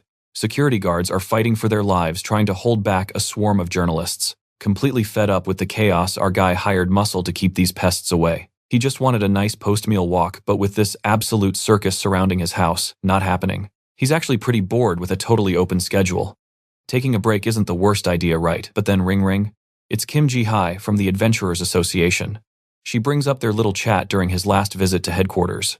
The reason for the call, the organization wants to hand him a shiny plaque for solo clearing that insane rift. But our main character hates the spotlight, especially since he knows the real nightmare is still coming for everyone else. That closed rift, just the tip of the iceberg. Until the real threat arrives, he needs to stay totally hidden, so he rejects the award. Hard pass. Ji-hai begs him to at least grab his priority card. It unlocks the silent solo dungeon, the exact spot he wanted. Sang-yoon is shocked. They actually approved his crazy request. The attendant explains that after his recent legendary carry, the higher-ups totally changed their minds and gave the green light. Now pay attention to this part. Every single monster in this specific dungeon spams the silence ability. Cue the flashback. Back in the day, one of his old teammates started talking about his younger sister. He explained that right before she tragically passed away, she had entered one of these silent dungeons. But because she leaned way too hard on magic skills, she literally didn't stand a chance inside. Unlike him, she had 0 melee stats. He cried, saying he wished he could turn back time just to stop her. Snapping back to reality, Sang-yoon tells her he'll take the card. He's heading in there very soon. A little later, our guy is cruising in his brand new ride. Rear-wheel drive super smooth, a massive upgrade. He didn't want to blow cash, but after blowing up on television, riding the subway without a mob scene was impossible. Mid-drive, Kim Ji-hai hits his line again. She reminds him today is his scheduled silent dungeon run. A staff member is already waiting on site to help out. Has it really been a whole week since the secret rift? He was grinding so hard he totally lost track of time. But honestly, he is super hyped to test his new powers. Suddenly, traffic comes to a dead stop. This makes 0 sense. He purposely left at a weird hour to avoid this mess. Stress spikes. Did another random rift just tear open right in the middle of the street? You and I both know his luck, right? Boom. There's a portal ahead, and right in front is Do Gyung-soo. A gate spawned dead in the middle of an intersection. Naturally, it attracted both the sword demon and his massive army. A reporter asks how it feels to be so wildly famous. Gyung-soo gives a totally basic answer, it is an honor. The interviewer is internally groaning. That response is way too boring and she needs something spicy for the cameras, so she pivots, pressing him for his thoughts on the highly anticipated upcoming raid. Gyung-soo shrugs. He'll just do what he always does, slaughter monsters. It's another dry answer, but honestly, the reporter admits his blunt sincerity has a really cool charm to it. Meanwhile, Sang-yoon tries to quietly sneak past. Bad move. Journalists spot him screaming that 2 legends are in the same place. One of Gyung-soo's party members points out that Sang-yoon is the insane guy who solo cleared a massive rift. But the sword demon smirks. He already knew exactly who he was, totally shocking his teammate. A reporter shoves a microphone at Sang-yoon. Are you here to challenge the sword demon to a duel? Our guy immediately waves it off. Nope, just a totally random coincidence. But then he locks eyes with Gyung-soo. The guy is smiling, a cold, arrogant smile. Is he mocking him right now? Whatever the sword demon thinks, Sang-yoon isn't dumb. He knows he needs way more levels before he can clash with him. Gyung-soo tells his team it's time to move. He's seen thousands of cocky, ambitious rookies over the years come and go. That's where we leave it. Sang-yoon is different because he never looked at him with blind admiration. Stick with me here, Gyung-soo wasn't scared just seeing another hurdle to smash. He knows they will definitely clash again. Leaving all the hype behind, Shin Sang-hyun heads straight to the silent dungeon. He admits Gyung-soo is an absolute beast. Even just standing there, the guy had 0 weak spots. Whatever. The stronger the rival, the sweeter the payback. But when he arrives, he spots a huge crowd of adventurers trying to enter the gate. But Kim Jae-ha's team is blocking them. He walks over, asking what the drama is about. One annoyed adventurer snaps at him. Just because Shin Sang-hyun is famous now doesn't mean he gets a VIP pass. Adventurers have a strict code of honor, and everyone needs to respect it. Shin Sang-hyun just smirks. Everything is going exactly to plan. He doubted his own timeline, but his memory was actually spot on. Today is the exact day his teammate's sister died in this very dungeon. He just never realized she had such a crazy temper. The 2 siblings are basically total opposites when it comes to personality. Either way, he isn't going to hold back. Time to put his foot down and take control. He looks her dead in the eye. No matter how mad she is, she has absolutely no right to scream at people like that. Plus, he is just following the official schedule set by the association anyway. He did nothing wrong and is done wasting breath. He's heading inside. But the fiery girl refuses to back down, swearing she won't forget this insult. Ignoring her, Shin Sang-hyun enters the dark dungeon alone. Now watch closely, this gets wild. A vile stench hits him instantly. Every single monster here is undead, and suddenly a rotting hand bursts up, grabbing his leg. Bam! He gets slapped with a heavy silence debuff. His magical powers are completely locked down for a while. But he saw this coming. Relying purely on raw sword skills, he brutally slices the enemy down. Thanks to all that noise, a massive swarm of undead creeps into the area. Shin Sang-hyun quickly realizes the gimmick. One touch equals total silence. He absolutely cannot let them land another hit. The plan: kill them before they get close.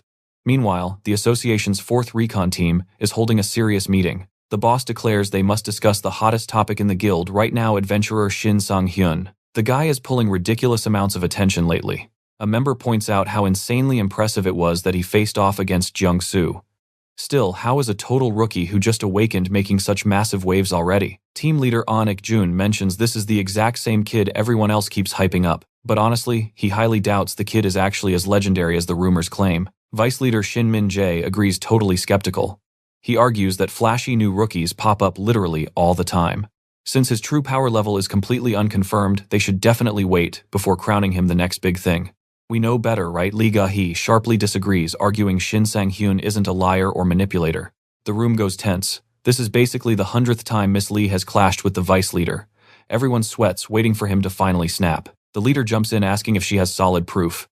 As the guild's top strategist, she admits she has been tracking Shin Sang-hyun personally. For days, she has been obsessively analyzing his combat data, demanding the others do the same, because once they look closely, they will realize the truth. This kid is not your average adventurer. She pulls up a normal player's growth chart, then slaps his chart right next to it. The progression gap is absolutely staggering. The room gasps at the insane numbers. But the vice leader scoffs, claiming she completely lost her objective judgment. Shin Min-jae calls garbage on the data. He argues that if this were real, the kid would be leveling as fast as the legendary sword demon. Lee Ga-hee slams her hand down. Her personal analysis is flawless. On top of that, she personally tracked down every single one of his former allies. Flashback time, we see her interrogating Yoon De-kyung, hunting for any bizarre traits about him. De-kyung admitted his skills were frankly terrifying. The way he chained his stun abilities, completely unheard of in the industry. But that wasn't even the craziest part. What makes him a true monster is his pure, raw, unteachable combat instinct. Park Tae-suk and Kang Joo-hee were interviewed too, both praising his fierce combat performance. They swore he wasn't just some standard player with slightly better stats. He's always one step ahead. Trust me, you and I are about to see exactly how this newcomer breaks the system. He moves exactly like a seasoned pro with years under his belt. Hearing this, Lee Ga-hee demands more details. Park Tae-suk swears that fighting next to Shin Sang-hyun is absolutely insane. You and I are about to see why the guy literally senses exactly what an enemy will do before they even twitch. He points out that typical adventurers always show moments of weakness. But Shin Sang-hyun, his body instinctively reacts long before a single thought crosses his mind. Basically, it is like he has a sixth sense hardwired just for combat. Normal players would literally need decades of brutal training to reach that level. No matter how bad the odds get, he always finds a way to dominate. He makes the most terrifying, overpowered enemies look like absolute jokes standing next to him. After taking it all in, Lee Ga-hee realizes his combat instincts are so sharp, it is basically like seeing the future. Back at the briefing, she states the facts.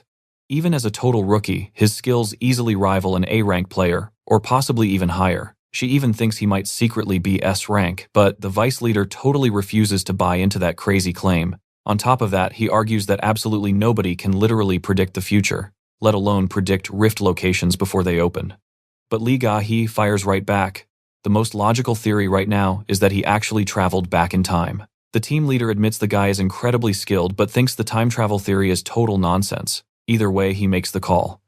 From this moment on, Lee Ga-hee is personally in charge of keeping a very close watch on him, but she has to fly solo on this one. She nods, promising to give it everything she has. Meanwhile, our guy is absolutely gagging, because the smell in this dungeon is pure garbage. Making things even worse, he is completely sick of these random enemies just popping out of nowhere to ambush him. Then it finally hits him. He has a detection skill. He realizes this entire run would have been way easier if he just turned it on. Now watch closely. With detection finally flipped on, he spots their exact hiding spots. He stares at a random fly, wondering if it is a monster. The second he pokes it, boom. The thing detonates, nearly blasting him straight into orbit. He dodges just fast enough to survive the blast but still takes some pretty nasty burn damage. Here is the worst part. Explosive flies mean there is a mage monster lurking nearby. The only smart play right now is to run as fast as humanly possible. But more explosions instantly erupt right beside him, completely confirming his theory about those hidden enemy mages. Cutting back to the meeting, the vice leader finally admits why she has such massive expectations for the rookie. Still, he asks if she found anything else besides his crazy combat sense. Maybe a hidden skill or some secret trump card. Because if their analysis is spot on, he definitely has some totally unique method for grabbing new skills fast. Liga he admits she has zero hard proof, but she does have one wild theory. I know what you are thinking, and yeah, she is onto something huge. If her theory holds, he is literally an impossible, unexplainable player.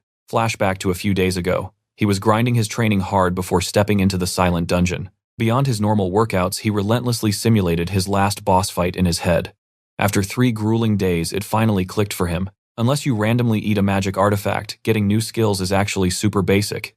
It just takes completely brutal non-stop training. However, that trick only unlocks passive skills. Active skills. Those only drop mid-combat or from dead monsters. Most players hide this fact because the trigger conditions are insanely specific to pull off. Luckily for our guy, he has years of hardcore experience, and those enemy mages trying to blow him up, they never saw this coming. Confident that nobody could survive their explosive trap, they immediately start spamming new magic attacks to finish him off. Meanwhile, he just smirks, thinking about how painfully long it took to unlock his ultimate defensive sword skill. The catch. You literally cannot move forward while casting it. But in his mind, rules are meant to be broken, and he loves a risky gamble. So he forcefully merges his attack and defense skills together, charging straight at them. The panicked mages try launching one massive coordinated magic strike, but it is way too late for that. With one devastating swing, he completely wipes out the entire squad. But this is just the warm-up. The dungeon boss is still waiting. For now, though, his eyes are locked on the sweet loot that just dropped from the mages. It is a glowing purple stone, a high-tier magic artifact easily worth a cool 100 million. Even with that massive price tag, he decides to grab it after clearing the whole dungeon. Hyped up, he pushes deeper inside. Scanning with his detection skill, he only senses one single enemy up ahead, totally confused about where the others vanished. Out of nowhere, the boss spawns directly behind his back. He realizes blocking is suicide, so he leaps straight up. The boss obliterates the ground, destroying everything, and that is where we leave it. You will want to see what happens next. Stick with me here. No ground to land on, he gets why the monsters vanished. They totally bolted the second the boss showed up. That means this monster will absolutely slaughter its own allies without a second thought. I mean, they don't call this absolute beast the Death Knight for nothing. Shin Sung-hyun has zero clue why this boss isn't waiting in the dungeon's center, but he knows one thing for absolute certain. This thing murdered his friend's sister. Now that he's standing face to face with the killer, payback is the only thing on his mind. But hey, an intermediate boss is still a boss. Every single hit the Death Knight lands violently reminds our boy exactly who he's fighting. Just like the name implies, this guy rose from the grave, a knight's soul locked inside an immortal body. Its main skill, Swamp of Silence, is always active. Get hit by that and you are automatically silenced. That's exactly why the association bans rookies from this dungeon. The risks are just way too insane for anyone who isn't fully prepared. And honestly, Shin Sung-hyun knows this brutal truth very well. This dungeon might be labeled as dangerous, but it is way harder than the association ever claimed. Now pay attention here. The real threat is the soul trapped inside. If it was a Master Knight, the difficulty level absolutely skyrockets. In his past life, the association figured that out way too late. Because of their mistake, countless hunters died trying to clear it. After that bloodbath, only rank A and rank S hunters were permitted inside. Back then, Shin Sung-hyun never dared to enter. Now feeling the same terror those dead hunters felt, he's seriously starting to regret his choice. Rushing into a fight this massive was super reckless. He created extreme danger and it might literally kill him. But look, this isn't his first time staring death in the face, and honestly, he's totally sick of it. Still, old habits die hard right. Whenever he faces real danger, he always starts second-guessing his own raw power. He realizes if he keeps panicking like this, he'll never grow. Backing down now, yeah, that is not an option. Instead, he decides to face this nightmare head-on, even if it ends up being his final move in this life. The knight sees our guy is weakened and swings for a brutal finishing blow, but he barely manages to dodge. Even then, he desperately needs stamina to survive. Right on cue, he spots more monsters hiding out in the shadows nearby. Better yet, he spots an exit. Without hesitating at all, he makes a mad dash for the gate. Along the way, zombie monsters completely surround him. Shin Sung-hyun saw this coming, so he isn't shocked, but he still throws hands. He dives straight into the zombie horde even though he clearly sees the boss rapidly closing the gap. Either way, he uses these mob monsters to his advantage, wiping them out to steal back stamina. It's still not enough, so he pushes forward. After all that sprinting, he enters a completely new arena. The whole room is literally crawling with monsters. That's fantastic news. He can pop his skill and farm them for precious stamina. But you saw this coming, right? The boss crashes the party way faster than he ever expected. The enemy swings and he dodges, but wait. That attack wasn't for him.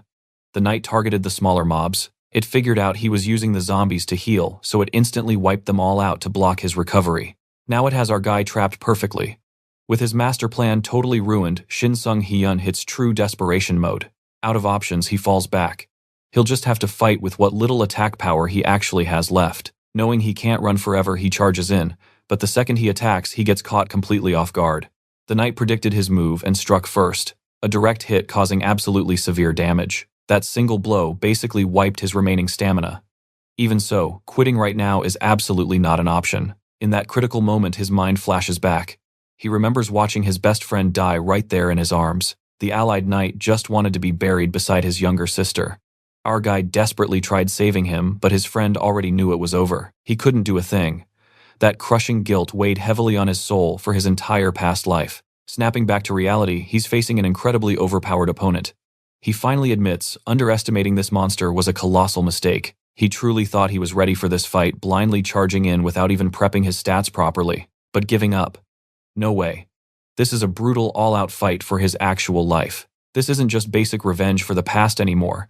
He desperately needs to prove his worth to himself. He failed to protect the people he loved back then.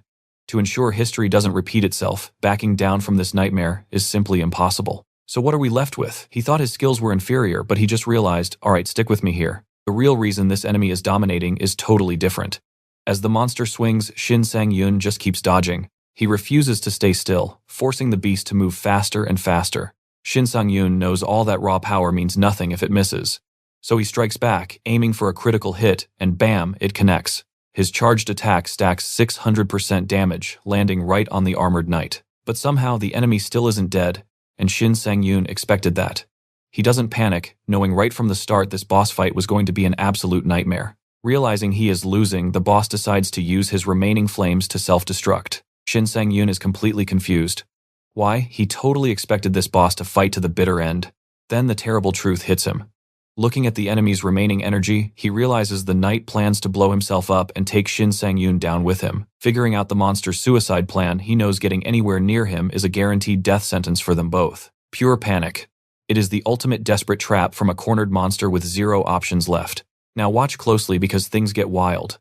Knowing he only has seconds to live, he sprints away as fast as possible.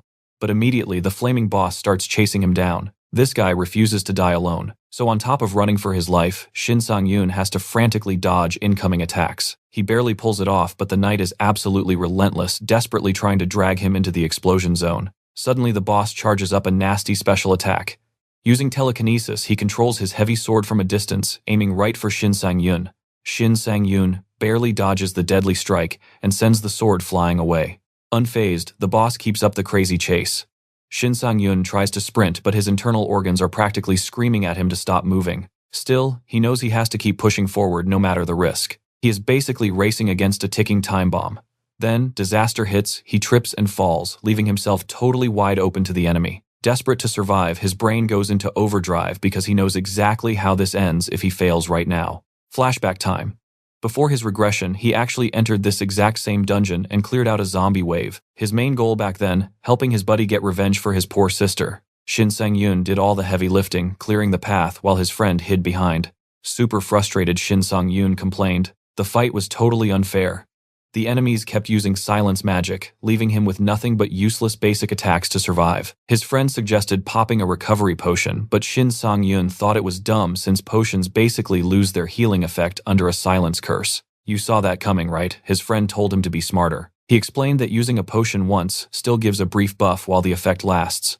That turns a simple healing item into a literal lifesaver when you need it. Classic Shin Sang-yun replied that if he were that big-brained, he would be a high-level adventurer by now, not just some random nobody. Snapping back to the present, he realizes his buddy actually gave him some solid advice. So he chugs a potion to break the silence effect and jumps right back in. The potion effect isn't permanent, but a tiny split-second opening is all he needs now. The boss is absolutely furious. But Shin Sang-yoon knows one mistake means game over, especially since he just burned every drop of mana on this crazy strategy. Hanging from a chandelier, the enemy strikes.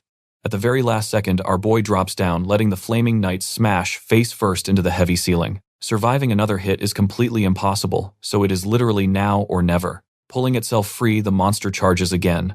Shin Sang-yoon immediately regrets his timing, thinking he should have dropped from that chandelier a second later. But honestly, his real mistake was underestimating this boss from the start. If he had taken it seriously, he wouldn't be pushing his absolute limits just to stay alive. He seriously starts wondering if going back in time was even worth it. Right as the Burning Knight is about to crush him, it just completely crumbles. Talk about insanely lucky. The boss literally burned out before it could finish the job. Looks like his second life gets to continue. As the ashes settle, the system rewards Shin Sang-yoon with a massive victory bonus. Even better, he bags more experience points here than he ever has in any dungeon. The system restores his health, but oddly, his stamina stays empty. Classic penalty for pushing his unique powers way past the absolute breaking point. You and I both know that Win was pure luck. Catching his breath, he reflects on the absolute chaos and finally reaches a smart conclusion. Moving forward, he really needs to start mastering his psychic abilities. But right on cue, karma hits. Overusing his powers leaves his internal organs screaming in pure agonizing pain. Let's jump right in. You and I are about to see that using his psychedelic ability comes with a brutal penalty, and it is hitting him right now. Shin Sang-hyun had no choice. If he held back, that massive monster would have absolutely crushed him, but the exact power that saved his life is now tearing him apart. Meanwhile, outside the gate, Kim Ji-ha is terrified for him. The rest of the raid group, they just think the guy is taking way too long to clear it. A few suspect the worst, but the girl leading this party literally could not care less. Her logic: whatever happens inside is on the adventurer, no excuses. She just wants her turn to enter the dungeon. Back inside, our guy is completely knocked out on the floor. The surviving zombies spot an easy meal and start creeping in. But thankfully, his constellation, the goddess of luck, steps up to save him. Her divine aura instantly terrifies every single monster away. She shakes him, trying to wake him up, but he is totally out cold. Glancing around, the goddess comes up with a surprisingly cute plan. She just plops down right next to him while he rests. Eventually, Shin Sang-yoon finally snaps out of it. He panics, realizing he was knocked out for hours. But honestly, that is the least of his worries. His entire body is screaming in agony, barely able to stand. Yeah, he pushed his limits way too far. But against a boss that insane, he really had no other option. Now, pay attention here because something is definitely off. Why didn't those leftover monsters attack him while he was totally defenseless? That is when he spots his constellation snoozing right next to him. Realizing she protected him, a huge wave of relief washes over him. He does not know exactly what happened, but he knows one thing for sure: they need to escape this place immediately. But right before leaving, a glowing magic artifact catches his eye. It is the Ring of Silence, the final boss drop, its main ability boosting the user's mana recovery speed by an absolute ton. Shin Sang-hyun is absolutely raging. After nearly dying, this pathetic little accessory is all the loot he gets. Still, beating that crazy boss gave him a mountain of experience points. He pulls up his status window to check his new level. Boom, level 83. He realizes the actual jackpot of this entire raid was not the loot at all, it was the raw experience. Think about it. Last time he cleared a gate, he was just level 58. You saw that too, right? He jumped 25 whole levels in just one single run. Forget the trash artifact, the experience alone made this totally worth it. Moving at this crazy pace, he will become top adventurer in no time. All of his excited shouting finally wakes up the goddess of luck. Since he is still way too beaten up to walk out, he throws together a quick campfire to rest up. In his past life, camping like this was normal. But since his regression, this is his very first time actually just chilling inside a gate. He stares at his constellation. She looks way more relaxed than he ever could be. She smiles and tells him to just enjoy the little moments in life exactly like her. Our guy used to live by those exact words. But now he has zero time to waste when the world's survival rests squarely on his shoulders. He then activates his skill to literally devour the Ring of Silence, and thankfully, the system turns it into something that actually looks tasty. He laughs, remembering how in his past life, he only ever saw luxury meals like this on YouTube videos. Now he gets to stuff his face with it. For Shin Sang-hyun, this is basically a culinary dream come true. The goddess watches him eat and asks how he manages to just snack on magical artifacts. She tells him that an item devouring skill is ridiculously rare. He plays it cool, explaining that during his first awakening, this was just the random unique skill he ended up with. She smiles, saying he is incredibly lucky to pull a skill like that. Little does she know just how deep his luck really goes. Even as a literal god, she cannot see into his past, and he plans to keep his regression a total secret. The goddess admits she is pretty lucky too, finding an adventurer with such massive growth potential. He hears that and sighs. Sure, he is growing fast, but there is someone out there with way more potential. Back in his past timeline, this guy was the absolute #1 ranker. Nobody else came close. His name Geron DK. This British powerhouse possessed raw magical energy that completely outscaled even the most dangerous boss monsters on the planet. Compared to that absolute monster, our guy feels pretty weak. But he swears he will reach that same peak one day, or die trying. Out loud, he promises to trust his constellation completely, swearing to give it his all, and prove he is worthy of her support. So what do you and I take from this? Loyalty pays off. The goddess loves his promise so much she pulls him into a massive hug. Alright, stick with me here. She promises to give absolutely everything to be the ultimate constellation by his side. But that happy moment, yeah, it's short-lived. Shin Sang-hyun only crushed the mid-boss. The real final boss is still waiting for his turn. The last guy was just a lowly knight. But this absolute unit, he is the king of the silent dungeon. Spotting our boy walking up, the king smirks. Finally, a visitor has arrived to play. He is bored out of his mind and just wants to see exactly how long this new guest can keep him entertained. Our MC, meanwhile, realizes something crucial. The boss didn't ambush them, he literally waited for them to knock on his front door. And Shin Sang-hyun is actually thankful for the break. It gave him time to heal up, and now, he is completely ready to throw down. Plus, this time around, he isn't fighting solo. With backup secured, he is ready to clear this dungeon forever. The epic showdown officially begins. The boss instantly goes all out, bragging that little rats always run when they see him, but they always end up getting absolutely crushed. He claims this round will be exactly the same. Instantly, our MC barely avoids a massive magical strike. Shin Sang-hyun quickly realizes these blasts are blocking every single opening. Moving in close is practically impossible right now. Worse, he knows he can't just play dodgeball forever. He needs to counterattack. Sure, he has mana left, but he absolutely cannot waste it on wild shots that will just miss the target. Pausing to analyze the situation, he figures out the king's actual strategy. Drain the challenger's mana completely before they even get a single chance to strike back. And honestly, it is a pretty solid plan. The boss is already fully convinced that his victory is 100% guaranteed. After all, how could a tiny rat ever defeat a king inside his own castle? The MC is just temporary entertainment. So the boss keeps firing non-stop, flexing just how insanely deep his mana reserves actually go. Now pay attention because our MC stays totally focused. He knows one blink against a monster this strong means game over. Shin Sang-hyun realizes his opponent is a top-tier mage with endless mana to burn.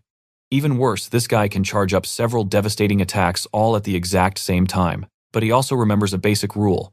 Mages usually need both hands to cast properly. The reason why is simple. Casting one-handed means the magic just doesn't hit with maximum destructive force. But this boss isn't normal. He is literally using the hands of the undead corpses on the floor to amplify his spells. That makes this fight an absolute nightmare to survive. Regardless, Shin Sang-hyun knows he has to strike the second he sees an opening. Charging forward, the king mocks him, declaring that the rat just made a fatal mistake. Bam, he hits him with a nasty silencing spell. The exact same trick our MC absolutely hates. But Sang-hyun smirks. He doesn't need skills right now because he is going full melee mode. The king just laughs out loud, effortlessly dodging the strike, claiming physical attacks are useless here. Ready to end it, the boss promises to put the rat down, permanently charging up a massive blazing fire attack. You and I both thought it was over, right? Boom, a sword materializes right in his face. He takes a direct brutal hit, completely clueless about how that just happened. Our MC just smirks, casually mentioning that pure luck is his absolute best friend today. The king crashes to the ground, totally unable to accept this humiliating defeat. How on earth did a rat pull this off? Shin Sang-hyun talks down to him. For a king, you are pretty blind. Then he reveals he actually has a hidden skill that completely cancels out silence magic. The boss coughs up blood, claiming he already knew that. He had been spying on the MC's previous dungeon fight. Not just that he memorized his battle patterns and calculated his exact mana limits, he honestly thought he had the perfect strategy to win. In his mind, making a mistake was totally impossible.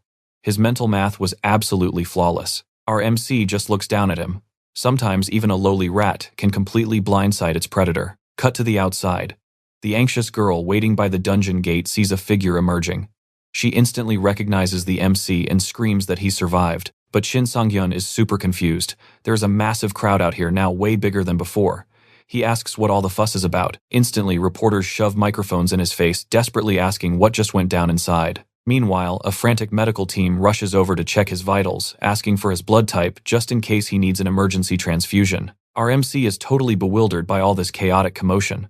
Nearby, the girl stands with her brother, admitting that somehow the MC survived in one piece. She realizes she completely overreacted by calling for backup. Watching this ridiculous scene play out, Shin Sang-hyun freezes. Despite the massive crowd, his eyes lock onto exactly one person. His old friend. A guy who in this current timeline has zero idea who he is. Flashback time. Sang-hyun remembers his past life, where after 10 grueling years as a hunter, he desperately needed a party for a specific run. But back then, he was weak. Finding a team was almost impossible, leaving him totally isolated and feeling completely cut off from the entire world. Until everything changed. A team finally invited him to raid. Trust me, you and I are not ready for this reunion. Let's dive back in. The leader was thrilled to recruit a swordsman, but Shin Sung-hyun, he was smiling for a completely different reason. Despite the hype, he straight up rejected the offer to join. Honestly, he was just way too used to flying solo.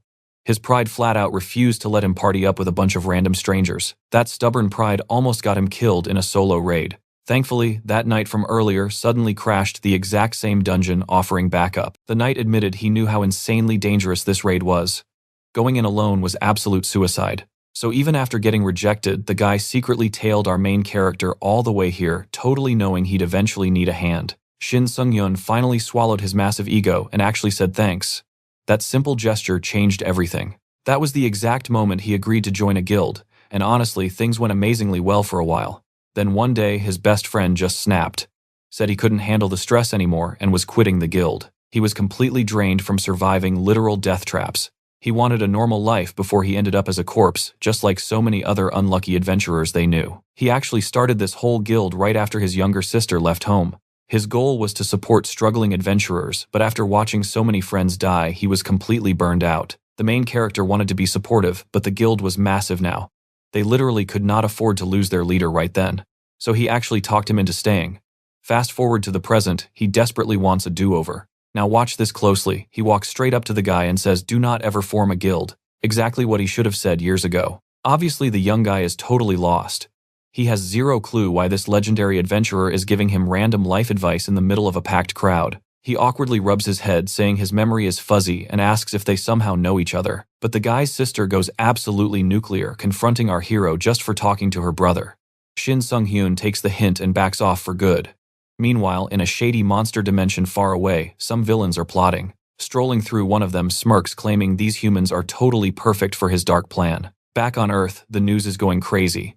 Shin Sung-hyun just solo cleared the legendary Silent Dungeon, surviving against impossible odds. The reporter drops breaking news. Shin Sung-hyun warned the association this dungeon is infinitely deadlier than everyone thought. He also made it clear the boss in there is way beyond normal monster levels. Watching the broadcast, our hero realizes the association is already making moves. He bets no other adventurer will risk entering that death trap anytime soon. He remembers barely escaping with his life.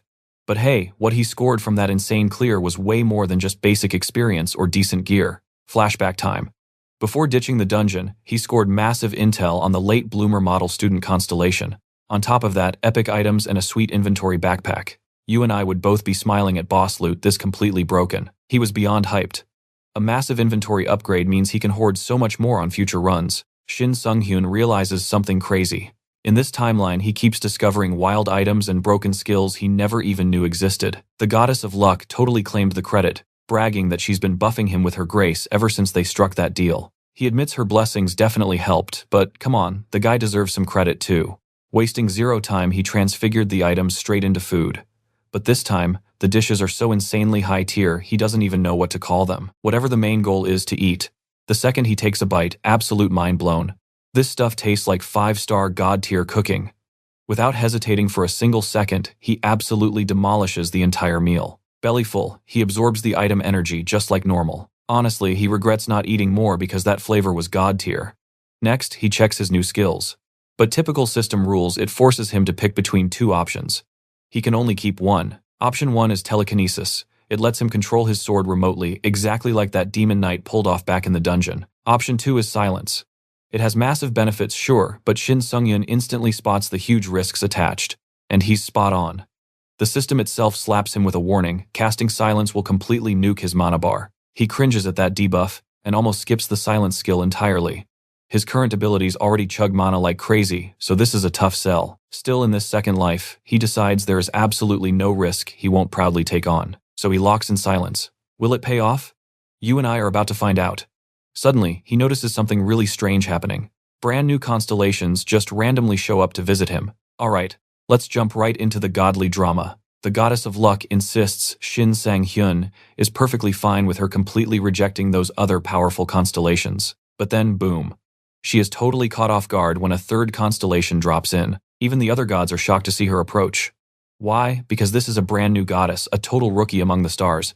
Absolutely irritated, the luck goddess snaps. She demands to know why a newcomer is bothering her protege. The new goddess just smiles. She says she has been watching Shin Sang-hyun for a while and is honestly super impressed by his insane courage. She openly admits she would love standing beside a guy like him. Plus, she tells our hero to drop those outdated constellations and embrace a glamorous new goddess instead. Absolutely furious, the goddess of luck tries to intimidate this flashy newcomer. She glares and asks, "Who exactly are you calling outdated?" Our main character realizes he just started a massive godly turf war. He figures it is best to just dismiss everyone exactly like last time. Now pay attention here, because the new goddess claims she holds secret information. But to get it, he needs a deal. Giving him a quick tease, she reveals the secret is all about the late bloomer model student constellation. Hooked instantly, our hero steps closer to the goddess. He asks what she knows about the late bloomer. She replies that he is traveling through the dimension of bodies. Apparently, his crazy obsession with knowledge pushed him to study some very specific creatures. But then comes the catch. If Shin Sang-hyun wants the full story, he has to ditch the goddess of luck completely. And of course, sign a binding contract with her instead. Snapping back to the present, he thinks over this new information. In his past life, he never even knew his old constellation traveled across dimensions. Regardless, he did not learn much else. Why? Because he straight up rejected the new goddess. Instead, he stayed loyal to the goddess of luck and asked her to investigate the late bloomer. The luck goddess is thrilled he stayed loyal. But sadly, she apologizes because she turned up absolutely zero clues to help him. Frustrated, our hero remembers something. The dimension of bodies is exactly where washed up, desperate constellations go when they hit absolute rock bottom. So his old companion must be in serious trouble. And it hurts knowing there is literally nothing he can do right now. Meanwhile, miles away, inside the Hyunjong Corporation, an employee hands the company president a list of fresh participants hitting the open market. And the very first name that catches her eye, none other than Shin Sang-hyun. Her name is Han Hyun-jong. And honestly, we both know what happens when a powerful boss finds him interesting. Time passes and our hero keeps moving forward. But honestly, his old constellation is still constantly on his mind. He just keeps wondering, what kind of insane secrets could he have learned if he actually took that deal with the new goddess? Still, he knows he made the right call. Sticking with the goddess of luck was smart. She is the one who literally saved his life in the silent dungeon. After a quick drive, he finally pulls up to his destination, the massive Hyunjong Market. This hotspot is famous among adventurers everywhere. It is the ultimate gathering ground to buy, sell, and trade rare magic artifacts. The market guarantees safety for a pretty steep fee. Rookies who miss the memo usually end up in serious danger. Regardless, open markets like this are the absolute safest places to trade. Plenty of huge guilds globally run their own markets. But here in Korea, the undisputed biggest belongs to the Hyunjong Corporation. Plus, they are backed by a massively powerful guild. That raw muscle alone is more than enough to keep the entire place perfectly safe. But there is another massive draw. The boss running it is the legendary adventurer Han Hyunjong. She is literally the only person on Earth capable of casting rank S buffs. Top-tier adventurers flock here globally just for her. With so many heavy hitters hanging around, the market stays incredibly secure. Nobody even has to say a word to enforce the rules. That said, the line of people begging for her buffs is absolutely massive. This causes non-stop daily chaos. When our hero finally steps inside, a staff member greets him immediately. She politely says she will clear his entry the second she double-checks his credentials. After a quick scan, the attendant realizes he is on a priority list. She quickly offers to escort him straight to the special floor. Right then, our guy realizes something crazy. Without even lifting a finger, he somehow caught the attention of the market owner herself. Amidst the hustle, he overhears a few random guys gossiping. They are whispering rumors that Kim Miso and Shin Sang-hyun are secretly dating. They practically sneer, wondering how she can date another guy so soon after losing her last boyfriend to a tragic accident. Hearing that definitely strikes a bitter nerve. So where do we leave things? Avoiding drama, he just casually nods at the gossiping crowd, noting the market is surprisingly laid back. The receptionist gets the hint, and security instantly drags those annoying gossipers right out of the building. Shin Sang-hyun smirks, finally satisfied. Now he can actually focus on what really matters here. Come along with me on this one. He heads up to the VIP floor, realizing his past self never imagined stepping into such an insanely exclusive place, much less getting a personal invitation. Arriving at the VIP level, just looking at the crazy rich people, proves this place is top tier. He even notices a totally different receptionist coming over to greet him, proving he is getting absolute top VIP treatment right now. Her name is Song Ah-hyun, and she politely offers to help him find absolutely anything he needs. Shortly after, our MC spots a glowing magic book, but that massive price tag completely catches him off guard. Song Ah-hyun explains, it is the Book of the Abyss carrying a crazy price tag because its contents are super highly requested. Shin Sang-hyun casually replies that, as a swordsman, he has zero use for mage items. He asks to see physical artifacts instead. Just then, he notices one specific item pulling a massive crowd of people around it. Song Ah-hyun offers to explain, but our protagonist insists on checking this crazy thing out for himself first. Getting closer, his jaw drops in pure shock. The item is literally radiating an absolutely massive, intense flame. It is a legendary magic stone called Almighty. Now pay close attention here. He realizes this is one of the 9 legendary worldwide artifacts famous for containing an absolutely monstrous amount of raw power. But his shock hits a whole new level, seeing the price tag a ridiculous 3 trillion won. Plus, it belongs to Jaron Decay. If this guy is selling something this insanely powerful, he must be hiding even crazier artifacts in his vault. Shin Sang-hyun walked in feeling pretty confident, but right now he feels like a tiny minnow swimming with absolute sharks. He keeps wandering the VIP floor, but every single price tag leaves him totally speechless and stressed out. Even the absolute cheapest gear is way out of his budget. Suddenly, someone calls out his name. The guy introduces himself as Jang Jun-hyuk, asking if our MC is hunting for anything super specific today. The protagonist instantly recognizes him. In the future, this guy becomes a massive legend after unlocking an insane ability called Perfect Storm. Jang Jun-hyuk explains he is here to sell too. He has an artifact that totally clashes with his stats, and he really wants to pass it on. He pulls out the Ring of Life, a crazy passive item that boosts mana, and asks if Shin Sang-hyun wants it. Staring at the ring, the protagonist wonders if this guy is trying to pull the market's direct exemption trick on him. Unlike normal places, this specific market runs a very weird system, allowing direct transaction exemptions. Usually items sold here take a nasty 5% revenue cut, but when 2 adventurers trade directly face-to-face, that annoying fee just vanishes. You and I know that ring would be amazing, but he rejects it knowing the price will be wild. Then, suddenly, a huge chaotic commotion breaks out nearby. Security guards are aggressively yelling at a woman for eating pizza, claiming she is breaking all the fancy establishment rules. She fiercely fights back, shouting that she bought the pizza with her own cash and can eat it wherever. The guards do not care about the pizza at all, loudly insisting that is definitely not the actual problem here. It is her attitude. The woman stubbornly doubles down, yelling that being hungry is literally not a crime anywhere. The protagonist walks right over, apologizing for ruining her lunch break, but admits he is super interested in her artifacts. She stubbornly says she is not stopping her meal, telling him to just grab the items and inspect them for as long as he wants. Naturally, our MC picks up the glowing artifacts. He realizes both are magic rings. One gives a massive speed boost, and the other unlocks raw potential. Shin Sang-hyun realizes this completely solves his stamina and mana issues, plus literally nobody else in the room seems to care about them. So he directly asks the pizza girl how much for the pair. She claims they are 1,500,000,000 each, but offers a sweet combo discount, dropping the price to 2 billion flat. He winces at the price. She sighs and lowers it, finally settling on 1,300,000,000 after some intense bartering. The MC realizes his past self was way too broke to even dream of dropping this much cash on gear. But things are way different now. He views this as a massive investment that could easily double his overall returns. The girl happily cheers, saying she will buy amazing food and donate every remaining penny straight back to her orphanage. He asks if she runs an orphanage, and she proudly confirms it, showing him a quick photo. He sees the photo and freezes. Trust me, you and I want answers. Alright, stick with me here. You and I are about to see him face the exact orphanage from his past life, a place he never expected to revisit after losing his family. The girl looks super confused. She notices Shin Sang-hyun turning totally pale and asks what is wrong. He brushes it off, saying an old memory just hit him. Then he quickly pivots, asking about the orphanage's fate. She drops the bad news, a total collapse destroyed it.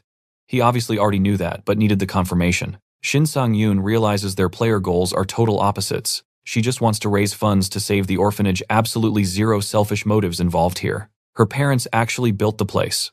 Rebuilding it is her way of keeping that family legacy completely alive. She throws out a warm invitation, telling him he is totally welcome to learn more. Inviting him to the team, she smoothly hands over a small business card. He takes one look at the hand-drawn card and instantly knows, yeah, they are incredibly broke right now. Deep down, those past memories hit him hard, though he plays it cool. She definitely notices his reaction anyway and finds it totally cute. Cut to the massive Eden Guild headquarters. Our guy finally arrives at the building for his visit. The adventurer Jo Jin-ho greets him, saying he was waiting. Surprised by this VIP welcome, Shin Sang-yoon realizes this is actual serious business. Flashback to just 1 hour ago at the busy market. He promised the orphanage girl they would connect later. But right as they were parting ways, his phone randomly buzzed. Slightly annoyed, he stepped away to answer. It was Kim Mi-so calling to announce a brand new portal opening. Minimum entry is 2 people. Minimum level, 130. Why?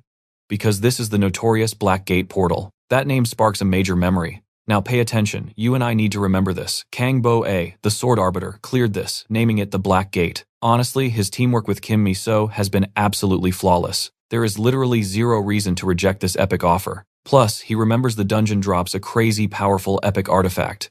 He just cannot remember the exact stats right now. Regardless, he instantly agrees to jump in. The loot will totally be worth it. Back in the present, he is heading inside the guild to meet Kim Mi, so completely forgetting about his whole market detour earlier. Jo Jin-ho asks if something is up. He quickly denies it and the duo keeps walking. On their way, Jo Jin-ho casually mentions Kim Mi-so, is busy with the guild leader but will drop by later. He offers to kill time in the exclusive training room. It is a super rare VIP privilege that most people never get. Walking in, our guy instantly feels the entire atmosphere shift. Jo Jin-ho laughs, saying that happens to him too, and tells him to relax. Someone is already throwing down in the arena. He suggests they should not interrupt, spotting Shin Tae-ri training hard. Once again, she is absolutely destroying a golem dummy. She never holds back. Every single practice fight is completely serious to her. But today, she has an audience. Jo Jin-ho says he reserved the room and asks why she is here. She looks super confused and her eyes go wide the second she spots Shin Sang-yoon standing there. She mentions it has been a while and asks why he is visiting. He explains Kim Mi, so invited him for a raid. Dripping with sarcasm, Shin Tae-ri points out how cozy he has been getting with her best friend lately. Seeing Jo Jin-ho sweating and getting visibly nervous, she decides to just leave the 2 guys alone. She promises to reach out for a training session later. Once she leaves, Jo Jin-ho is hyped to finally practice together. He turns around and straight up asks for a duel. I know what you're thinking, is literally everyone in the Eden Guild going to challenge him to a fight because Shin Tae-ri did exactly that. Jo Jin-ho tells him to chill out. He just wants to see those crazy skills in action. Since becoming a swordsman, his absolute favorite hobby is testing the power levels of other wild adventurers. Our guy realizes this is just a warrior's way of bonding. Jin-ho offers him any epic weapon from the massive guild arsenal. But Shin Sang-yoon, he already has the perfect blade. He summons his longsword from subspace, completely ready to brawl. Mind-blown, Jo Jin-ho admits he has never seen that subspace trick before. Now he is even more hyped to fight. He gets into his stance. Suddenly his muscles bulge and his entire body explodes, until he is literally 3 times his normal giant size. Meanwhile, over in the guild office, Kim Mi-so's dad is seriously stressed about her safety. And trust me, you and I know he has every right to be worried right now. Furious Mi-so vows to forge her own path and warns him to never call her again. Hearing that, Mr. Kim immediately dials up guild leader Jang, pulling some strings for a major favor. Stick with me here because back at the arena, Jo Jin-ho is completely hyped to finally test Shin Sang-yoon's true limits.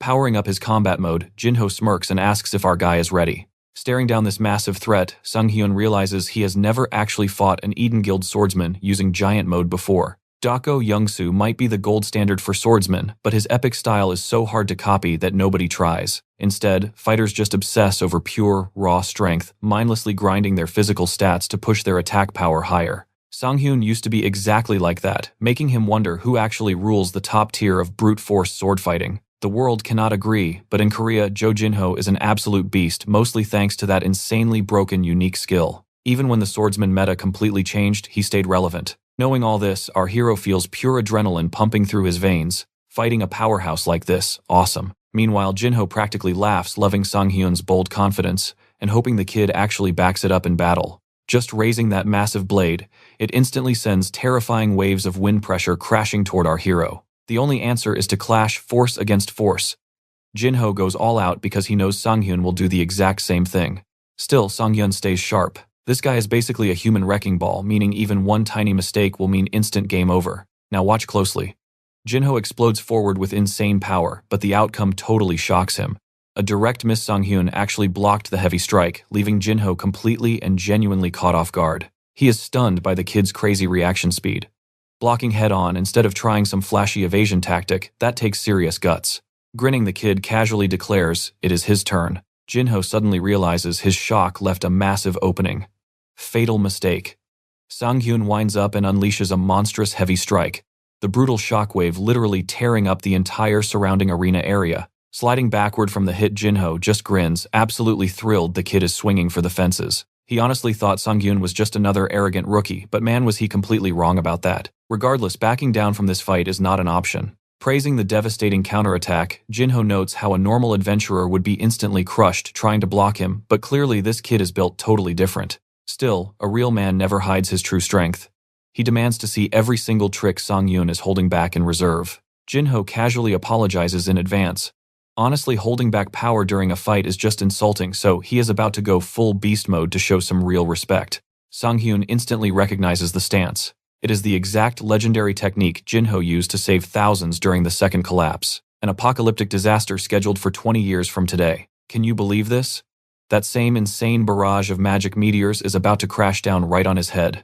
Jinho casually mentions this epic ultimate attack is incomplete. That is why it rarely sees daylight, but facing an absolute unit like Sanghyun, he has to throw everything plus the kitchen sink. Incomplete. Sanghyun sweats, knowing this half-baked move is already a lethal threat. Even at maximum defense, tanking this attack head-on is a pure death sentence. So he quickly forms a wild plan. He will aim his counterstrike perfectly at the flank, hitting the exact weak point where force is lowest. It sounds completely ridiculous, but it is his only shot. This incoming blow packs the raw destruction of 700 elite adventurers, all attacking at once. Crazy or not, he absolutely refuses to flinch. Pulling off impossible miracles is basically his full-time job since returning to the past, and he is about to flip reality once more. Not far away, Kim Miso wanders down the hall, lost deep in her own stressful, swirling thoughts. She feels pretty miserable about that messy argument with her dad. Trying to shake off the bad vibes before meeting Sanghyun, she suddenly freezes. A massive, terrifying tremor violently shakes the entire guild building to its core. While others scream earthquake, Miso instantly realizes that shockwave exploded directly from the training facility. Panicking, she sprints over, completely certain that Sanghyun has to be in the middle of this chaos. Bursting through the doors, she finds a thick wall of smoke. What kind of insane monster fight just happened here? Coughing through the dust, Jinho laughs, totally amazed that Sanghyun actually clashed with that god-tier attack head-on. Smirking, our hero accepts the praise, though he freely admits his body took some serious damage. Jinho promises their elite guild doctors will patch him up. So, what do you and I take from this? Even pretending to be fine, Jinho is secretly shaking too. Stick with me here. What's actually eating this veteran alive is that some random rookie is matching his exact power level. The second their blades met, zero hesitation. Shin Sanghyun moved like an absolute beast, totally flawless. Definitely not your average newbie. Jo Jinho has to admit our main guy is insanely strong. Still, the kid has a long way to go. He thanks Sanghyun for the crazy fight, admitting it definitely gave him plenty to chew on. He also guarantees that nobody in the Eden Guild is going to question Sanghyun's skills ever again. You're probably thinking what he's thinking was this whole insane fight just an entrance exam. Jinho totally confirms it. But he sees massive potential and randomly invites him to join some highly exclusive secret boys-only club. Cue Kim Miso crashing the party. She specifically asked Jinho to welcome the new guy, not actively try to murder him. She literally asks if he lost his mind. Wild, right?